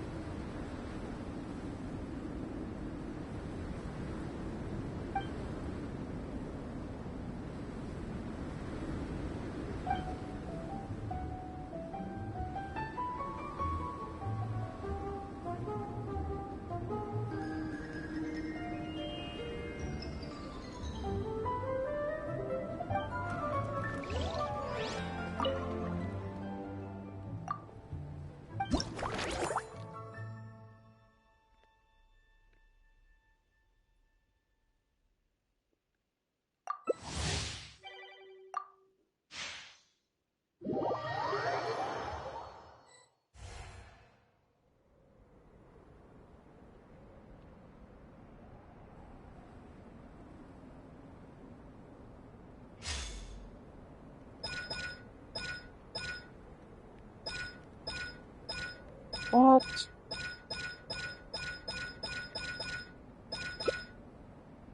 Whatever. I'm ready.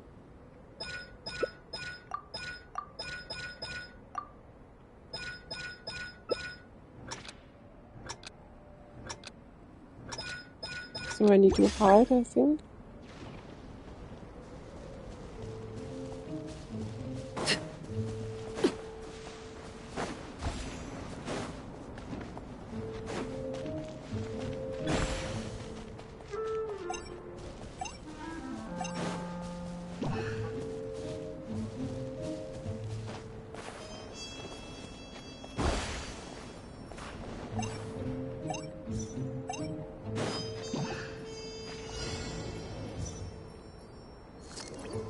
What?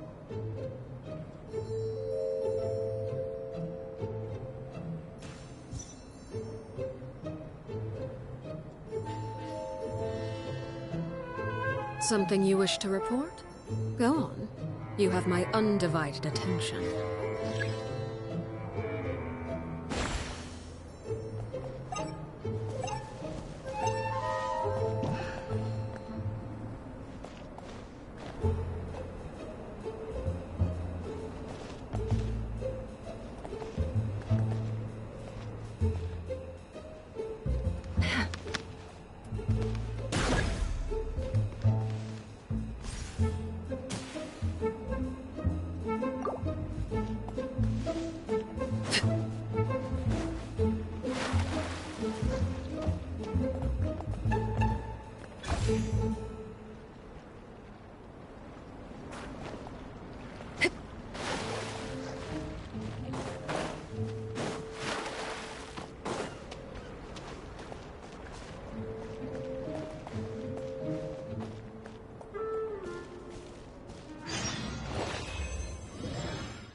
I don't think I like this minigame.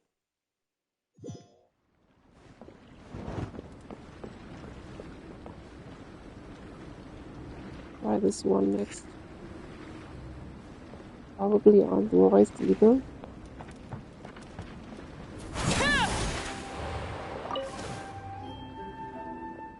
Yeah.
So that's just fighting, maybe.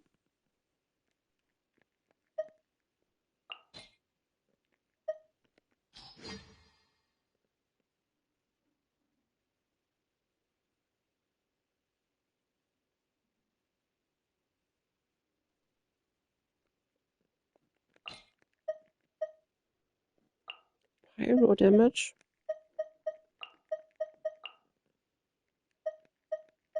Mm.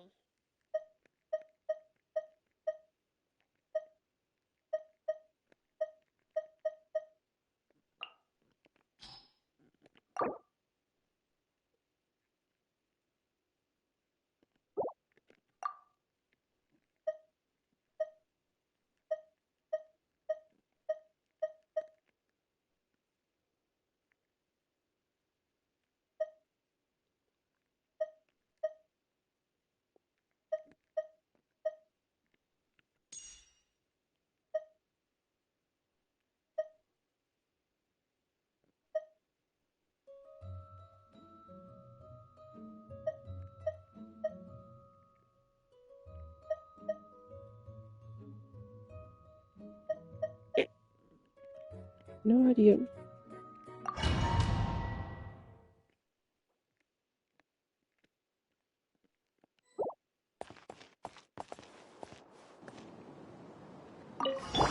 Now it's your turn. This'll brighten up the place. Keep it nice and spicy. Hey, Use the force off. All right.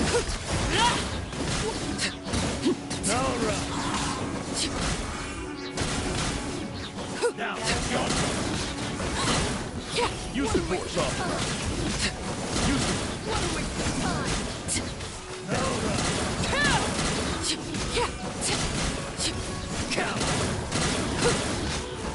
Use the force off.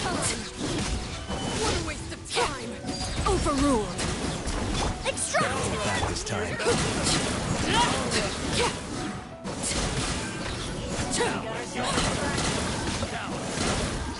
Use the force off. Use the.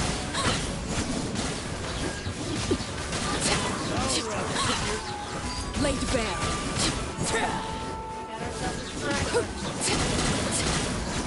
Use the force off.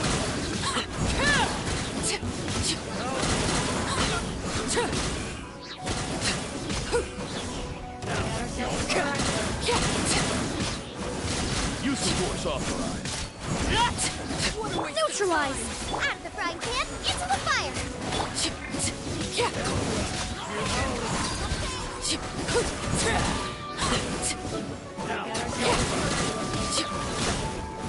Use the force off. Use the force.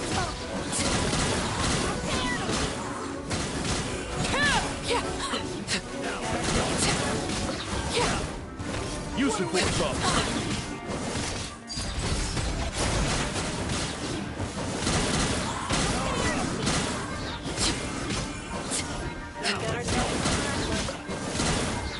Use the force off. Use the force off.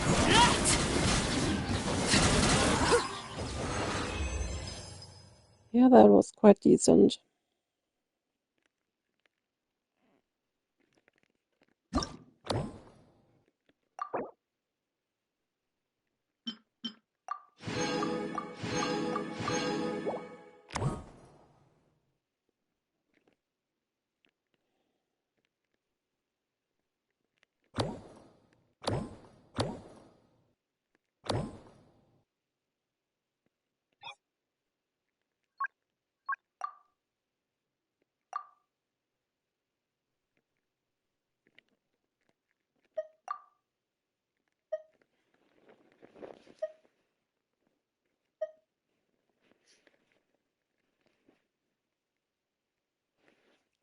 In flames.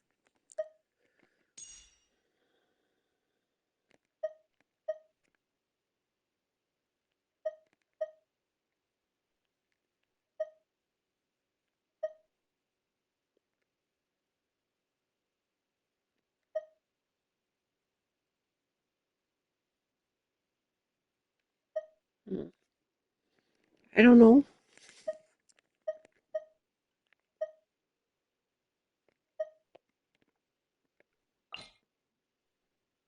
Oh, I could use these two.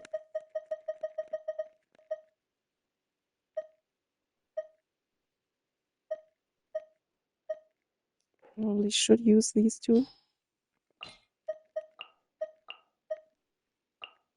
That.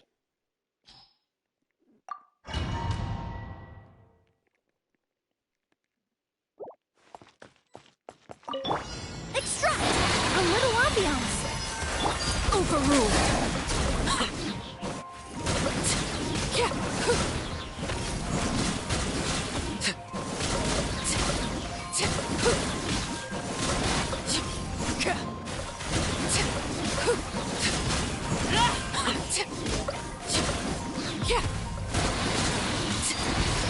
Reconstitute! This'll brighten up the place!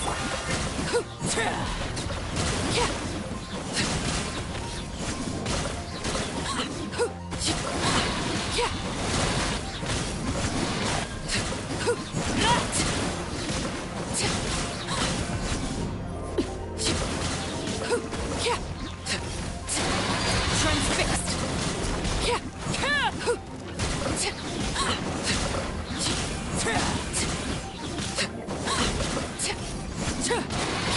Neutralize!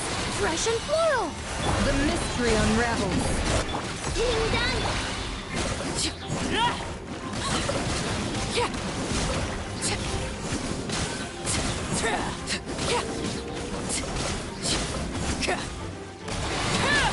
Laid bare.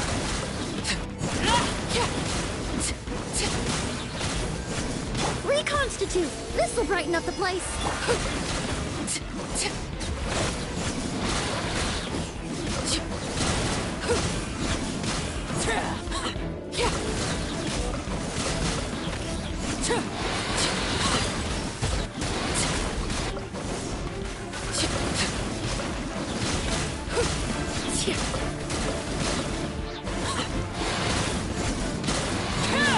That was so successful.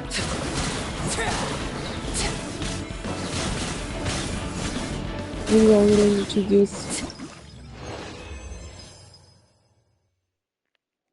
That was actually quite bad. Barely got any points.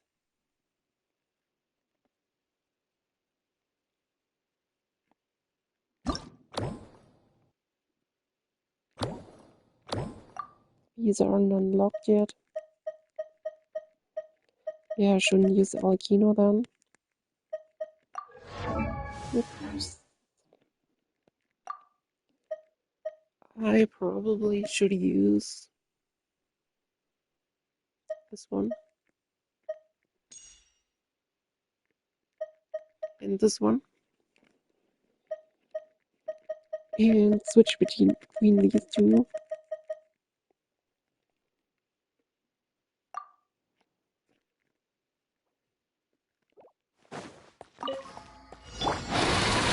The deception ends here. Look! The rainbow!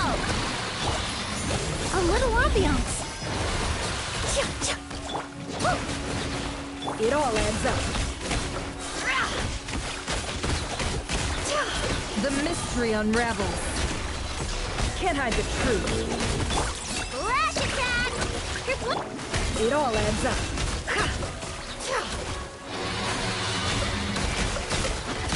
Extract! This'll brighten up the place! Chew on this! Can't hide the truth. Time to come clean. Seek within. It all adds up. Being done! Water bomb! You're dry! Neutralize! A little ambiance! Yeah, it's definitely way more points than last time. The deception ends here. No more lies. Chew on this! It all adds up. It all falls into place. Extract! Fresh and floral! Can't hide the truth. Seek within. I think I need to choose out 100,000 points now.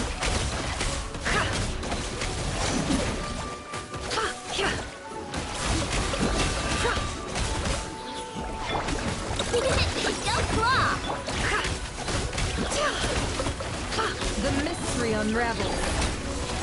No more lies. Reconstitute a little ambiance. Can't hide the truth.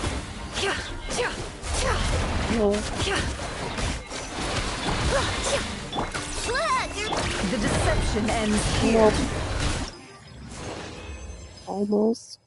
But I failed to get the 100,000 points. We'll try again. Extract!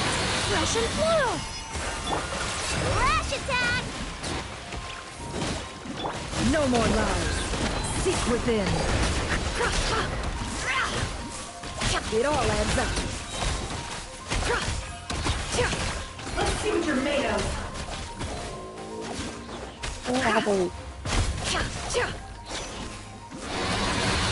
Wing down glitter bomb! He did it! This'll brighten up the place! Can't hide the truth. No more lies. Time to come clean.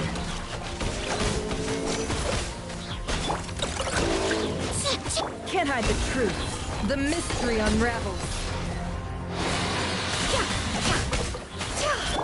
Flash attack! Reconstitute! Fresh and floral! It all adds up.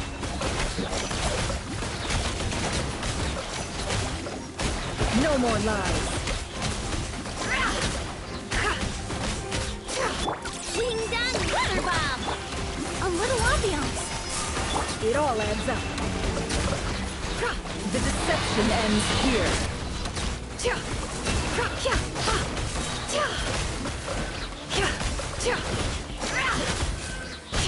Flash attack!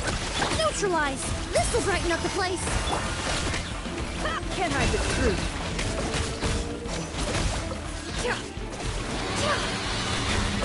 Seek within. Wing down glitter bomb! 6,000. Fresh and floral!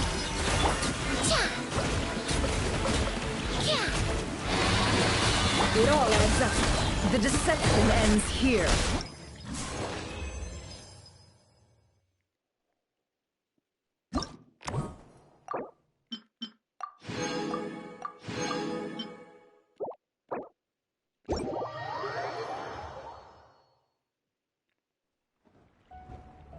Let's check this one too.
I missed one.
So it was enough for all points or all rewards.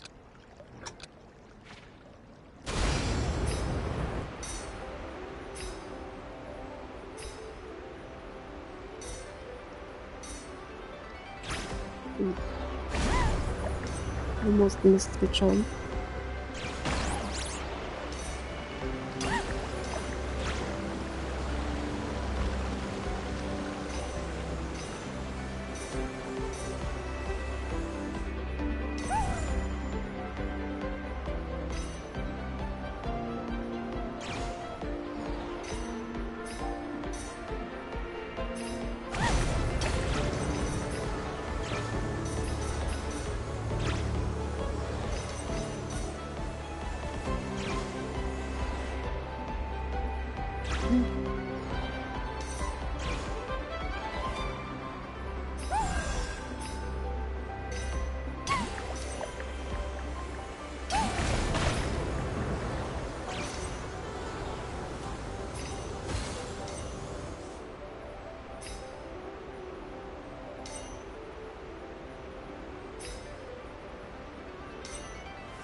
Trying to walk around them is better than trying to jump over them.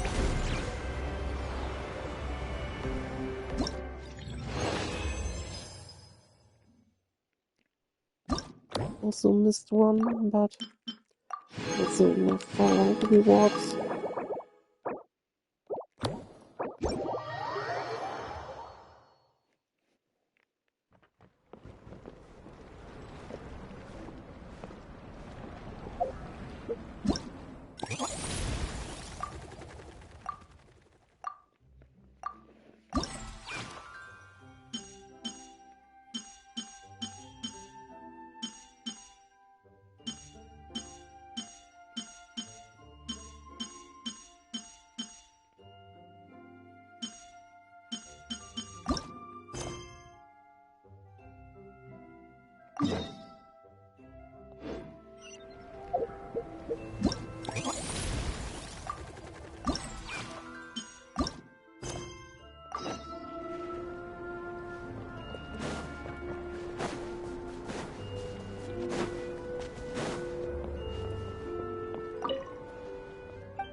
Rette.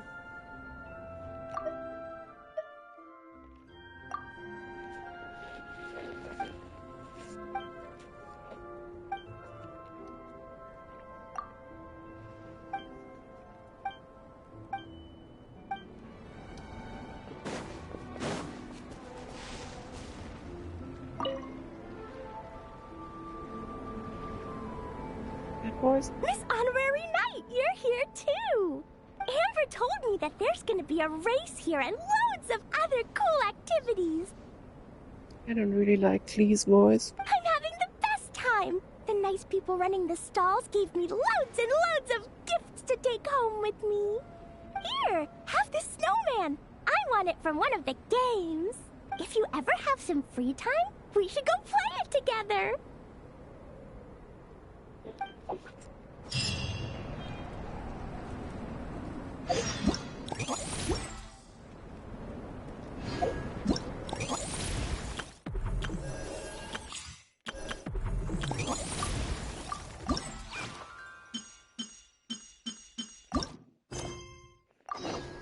What could the children be up to?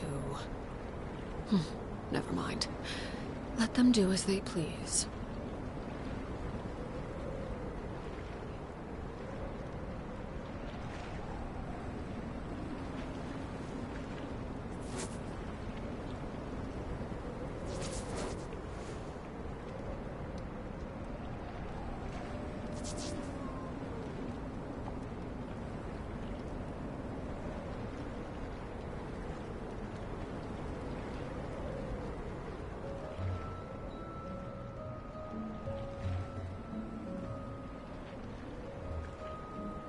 Staring into my eyes is ill-advised. I can't promise you'll like what you see.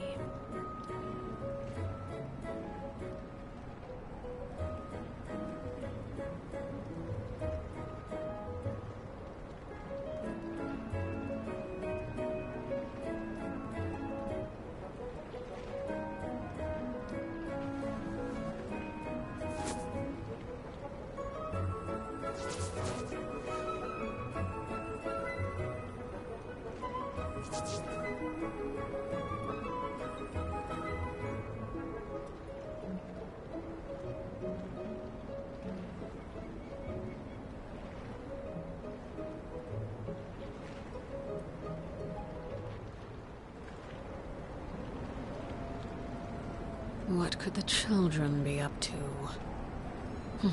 Never mind. Let them do as they please.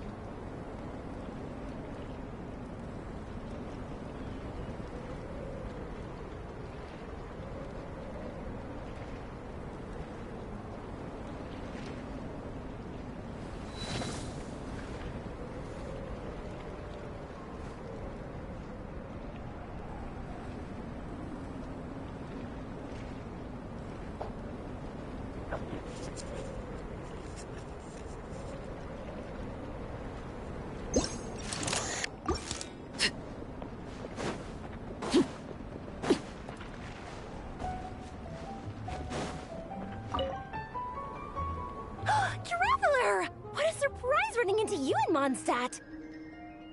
I've never been anywhere with a climate like this before. It's so cold! But wow, what an experience! I've had my first snowball fight, built my first snowman. Oh, and the comics are a nice surprise. The Soul Blazer saga is super popular in Inazuma, but I totally wasn't expecting to find so many people that read it. I had a great chat with some Natlanese fans earlier. Oh, it really got me inspired. So, I ended up making a character stand. Oh, sorry, let me backtrack a little. Have you ever heard of the Soul Blazer saga? Oh, no way! Your friends are into it too? What a funny coincidence. In that case, let me give you this character stand of Fiatena. Oh, she'll be right at home in the Legion of Soul Blazers.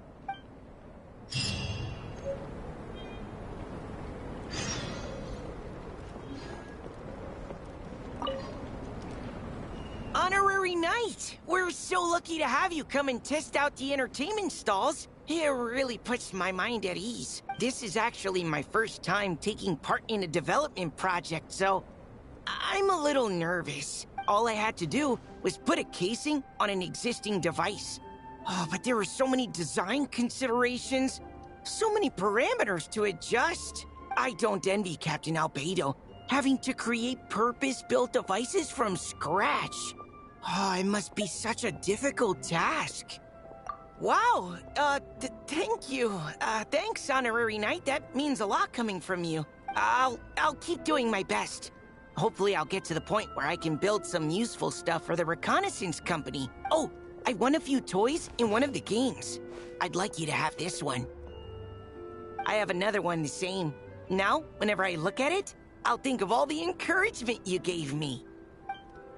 When did I ever give him encouragement?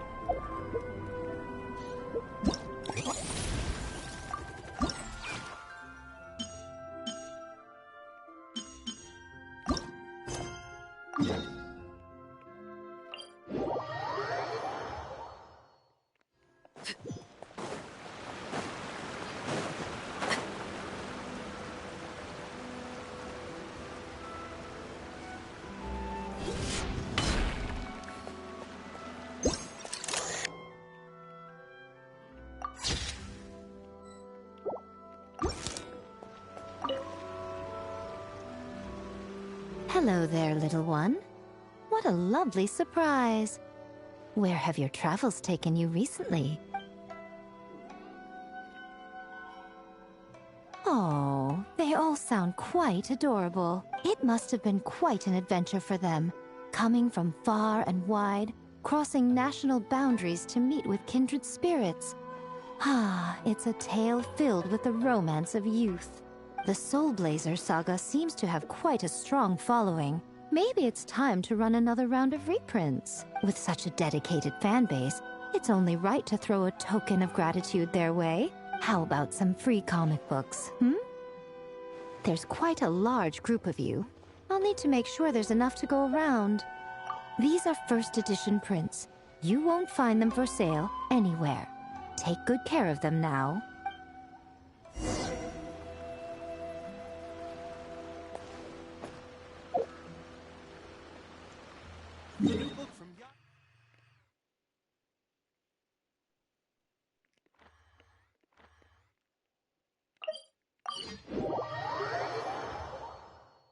Only in the grip of winter do people...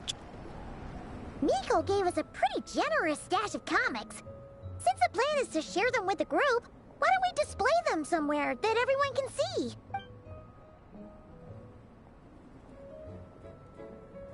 Let's put them near the book stand at the Legion of Soul Blazers camp. That way, it'll be easy for people to browse. Nice! It's looking good! Now, people can come and pick some out when they're free!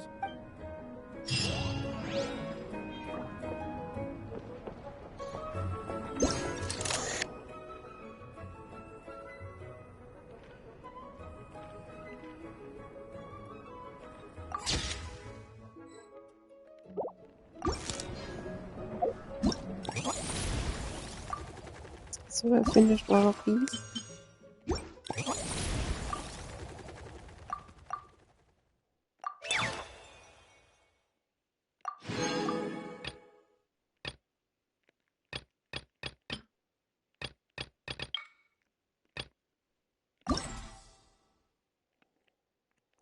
Get this special weapon.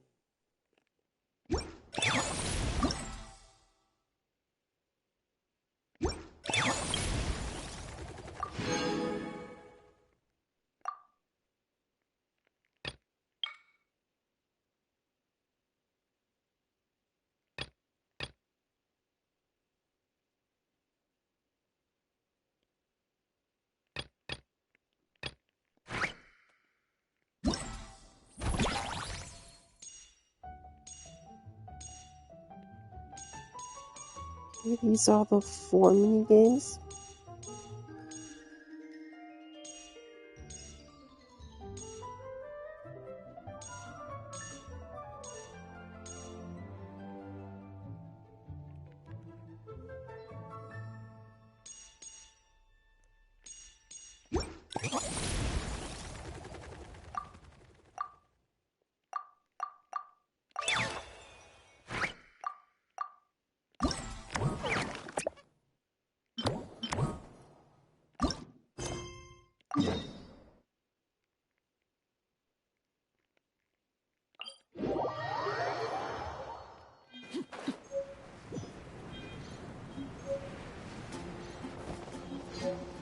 I hear. Okay, people, time to go. I wonder what the Mondstadt's comic collection is like. Don't let me down, Mondstadt Library. Shilonen, we made it! Nice, everyone's here. Let's go. Minnie and Varessa are already inside.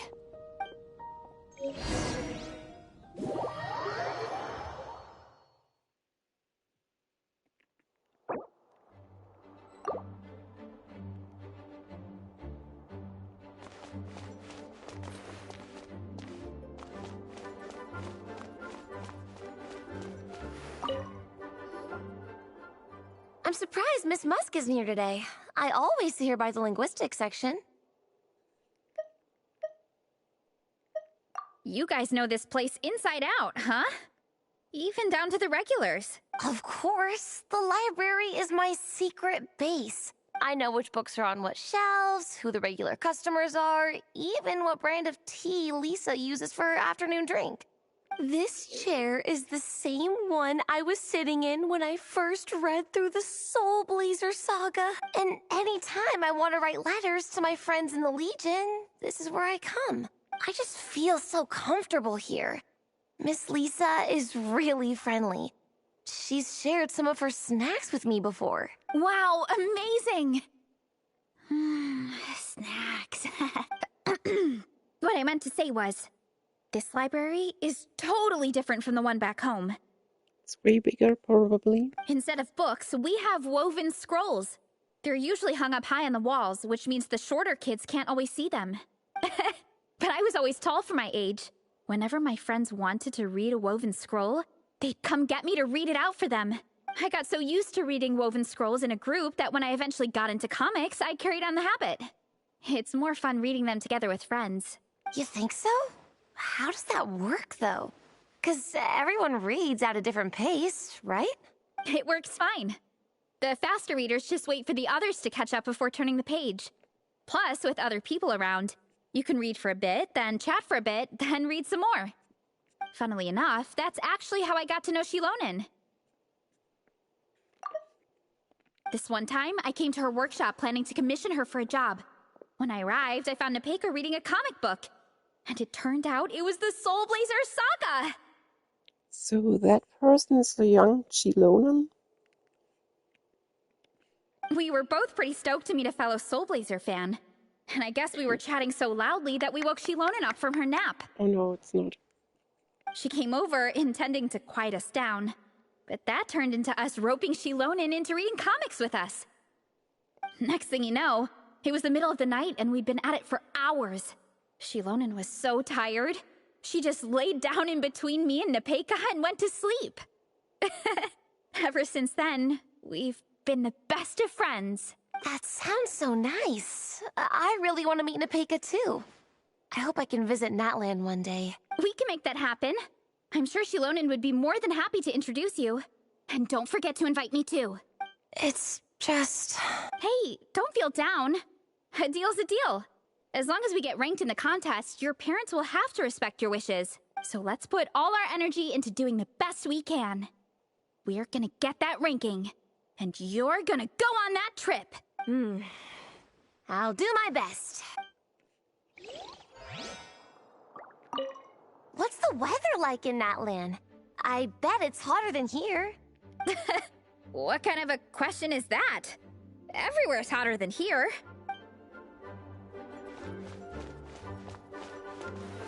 Not quite, probably not.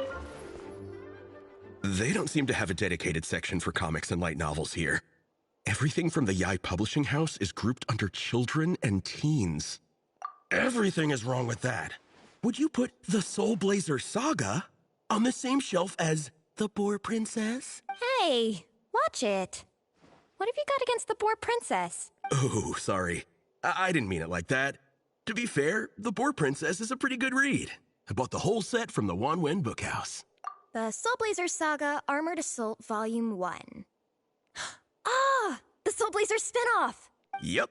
This book was my first introduction to the Soul Blazer universe. It abandons traditional modes of human combat, instead housing the heroes within giant armored mecha, each the size of the Jade Chamber. And since it isn't canon, it's free to delve into territory that the original series can't explore, like aerial combat.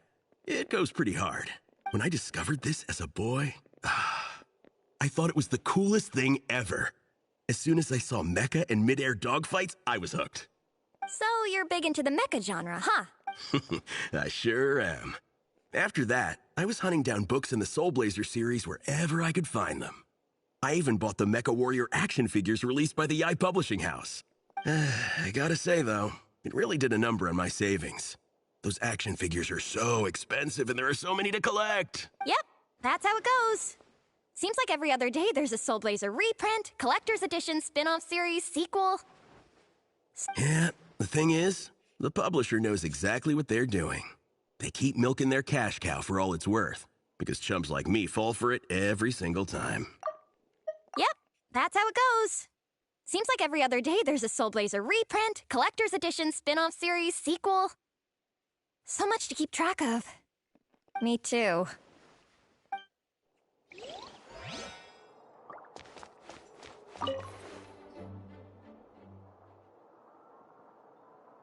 I am loving the atmosphere in here. The peace and quiet, the subtle scent of flowers in the air, plus the chairs look really comfy. Whoever runs this library has great taste. Lisa has great taste. Ooh, that being said, what happened to actually running the library? I don't see any staff anywhere. Lisa's probably taking her afternoon break at the moment. Afternoon break? I'm the one who should be on an afternoon break.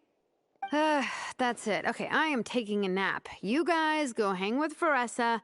I'm gonna find a table to pass out on.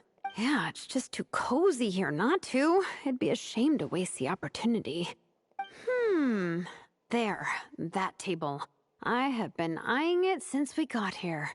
It has nap material written all over it. Paimon has a funny feeling that Lisa would approve of Shilonen's commitment to afternoon naps.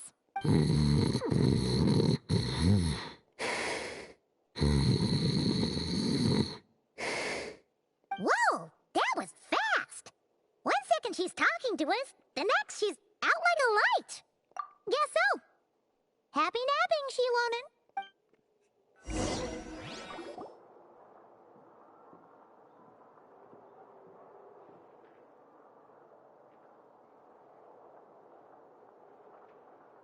My. Looks like a lot of visitors snuck in while I was on my afternoon break. Hello, cutie. Hello, little Paimon. It's been too long. That's quite all right. I'm sure your Natlanese friend here has read the library rules carefully and intends to abide by them. As for your other Natlanese friend, I'm glad to see someone appreciates the cozy atmosphere. She looks like she's having a wonderful nap. Now then, has everyone decided which books they'd like to borrow? Yes, ma'am. I'd like to borrow this copy of Armored Assault. And I'll take this one. Vera's Melancholy. Minnie recommended it. No problem. What about your, leopard friend? Did she want to borrow a book? Huh? Borrow a book? Oh, yeah, no need. Thanks. This one was great, but I won't be checking it out. Let's see. Along with Divinity, you have very good taste in books. Or should I say, good taste in pillows? Oh, yeah, sorry, that's my drool. Sorry. Okay. All right, let me fill out the register. Then you'll be free to take your books.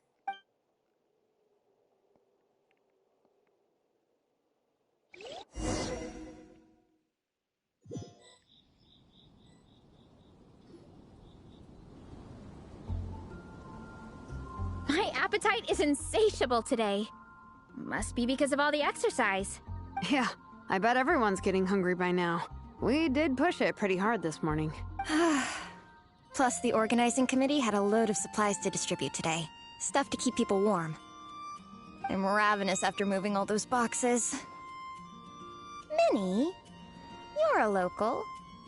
Any recommendations on where to get a late lunch? How about Good Hunter? Their steaks are really good. Oh, I am so down. I'm craving a plate full of meat right now. Yigong, don't tell me you caught a cold again. Sounds like we should get some hot soup for the table. Come on, let's go.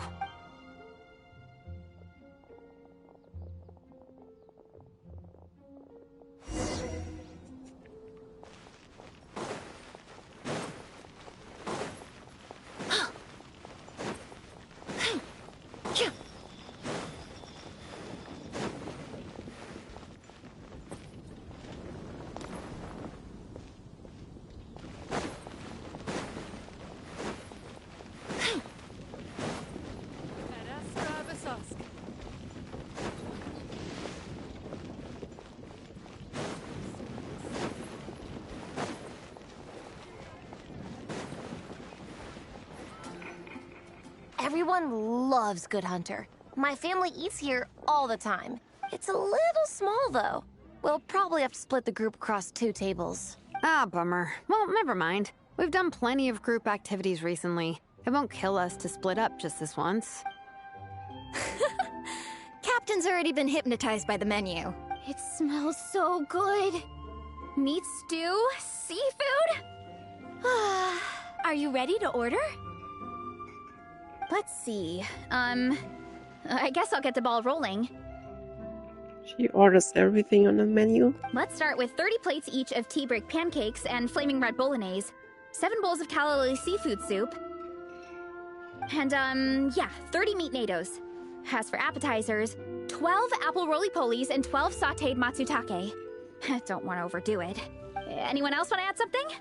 Or we could just start there and add stuff later. Looks like Beres's appetite is as crazy as ever.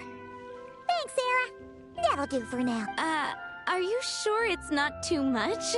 Oh, I promise you, none of it will go to waste. If you say so. Well then, I guess I better get cooking. Nothing beats eating a nice big meal when you're hungry for it.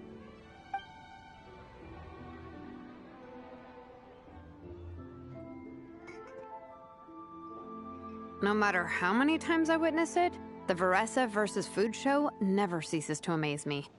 You gotta hand it to the collective of plenty. They can pack it away, and they can pack a punch. Well, you gotta eat so you have enough energy for training. And as Vietena once said, even a beast of the abyss knows that being a picky eater is an unpardonable sin. So all the more reason for us to eat our fill. Oh, I know that line. It's from that standalone special, Vietena versus Abyss Lecter, Battle of the Meat Feasters, right? Don't underestimate a hardcore fan. I know every line in the Soul Blazer saga, no matter where in the Soul Blazer universe it comes from. Nice one, Alrani. The writers had fun with that one, didn't they? Pure comedy. Can you imagine if that was based on a true story? An eating competition with an abyssal monster. Such a hilarious proposition. Yeah, it's really stretching the boundaries of possibilities. I guess it takes a certain kind of talent to come up with ideas like that. Wacky ideas are one thing, but what really blows my mind is the characterization process.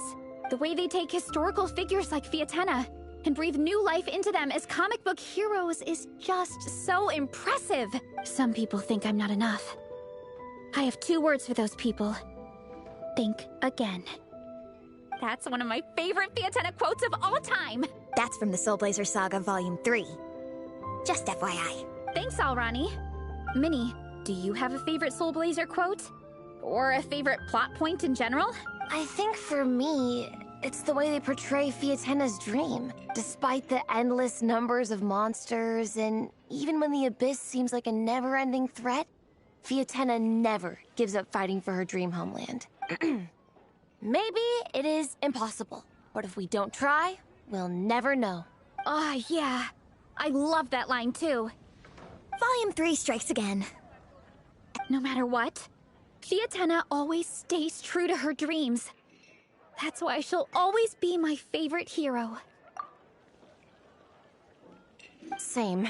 But when I look at my own life, I wonder, will I ever have that same kind of tireless dedication? Following your dreams is so hard sometimes. I feel like I'm giving everything I have to give, but everyone around me is telling me, give up. It's not realistic. I don't know. Honestly, I'm not even that good of an artist. I'm never quite happy with my work. Sometimes I get to thinking that I should just pack my pens and paper away and be done with it. Maybe life would be easier that way. But I've tried that before too. And it's never long before I start to miss it. I'll be at the grocery store buying some cured meat or at home doing some chores, and I'll suddenly find myself thinking, I miss my art. Well, let me guess. It always ends up with you digging out your art supplies and giving it another try. Yeah, it's turning into a bit of a cycle, honestly. I keep flip-flopping between, that's it, I'm never painting again, and no, I gotta keep trying. Who am I kidding? I'll never have Fietena's perseverance. You're thinking about it all wrong, Minnie. Even Vietena had days when she didn't feel like training or eating right. Having tireless dedication doesn't mean doing the same thing on repeat every day. To me, dedication just means being passionate about something. Wherever you go, whatever you do, you always carry it in your heart. Sometimes you let yourself go, but it's okay. You can always get back on the wagon. If you lose muscle or stamina, you just build it back up again. The important thing is to keep that passion alive through all the ups and downs. As Vietena said. There is only one eternal power in this world, the power of love. Oh.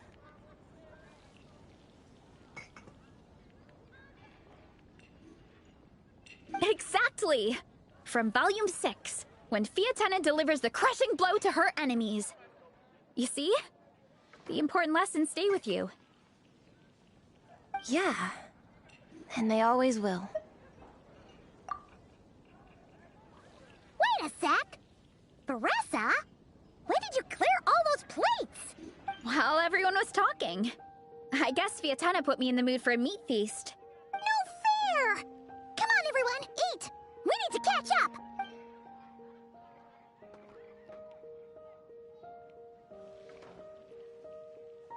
So full. I can't eat another bite. I'm absolutely stuffed. Should we head back to camp? We can walk off some of that food.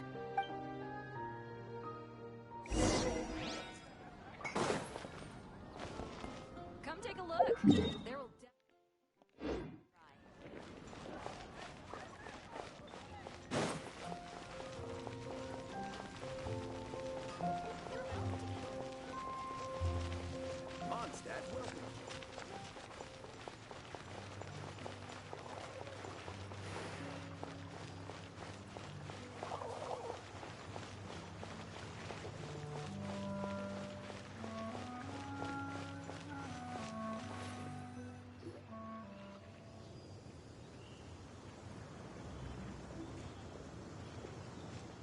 There's no more group activities today. Once we get back to camp, everyone's free to do their own thing. That's a relief. I'm about to go into a food coma. Oh, Minnie, where have you been? I've been looking everywhere for you.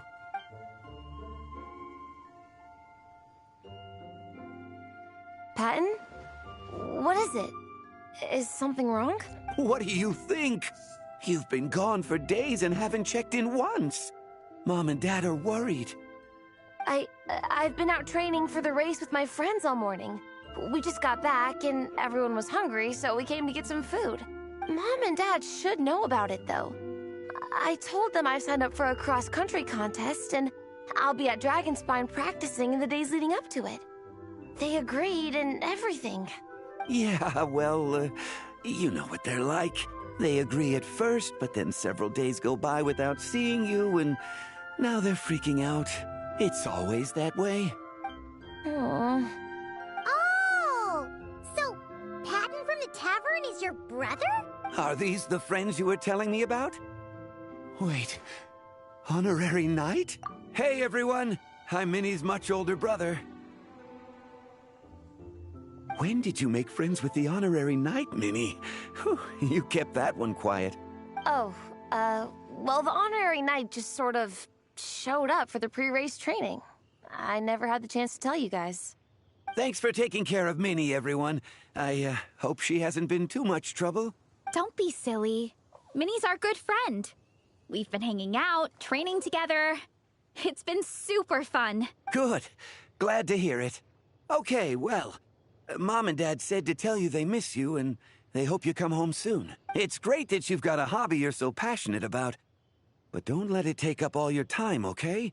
You gotta come home and check in once in a while. Come home as soon as you can, okay? You can go back to training tomorrow. We don't want Mom and Dad blowing a gasket. Okay, I get it. I'm heading back to the camp with my friends now, but once we get there, I'll grab my luggage and head home. Okay, great. Make it quick, though. Otherwise, Mom and Dad will probably go all the way to Dragonspine looking for you. Sorry to intrude, everyone. Have a great day. I'd better get back to the tavern now.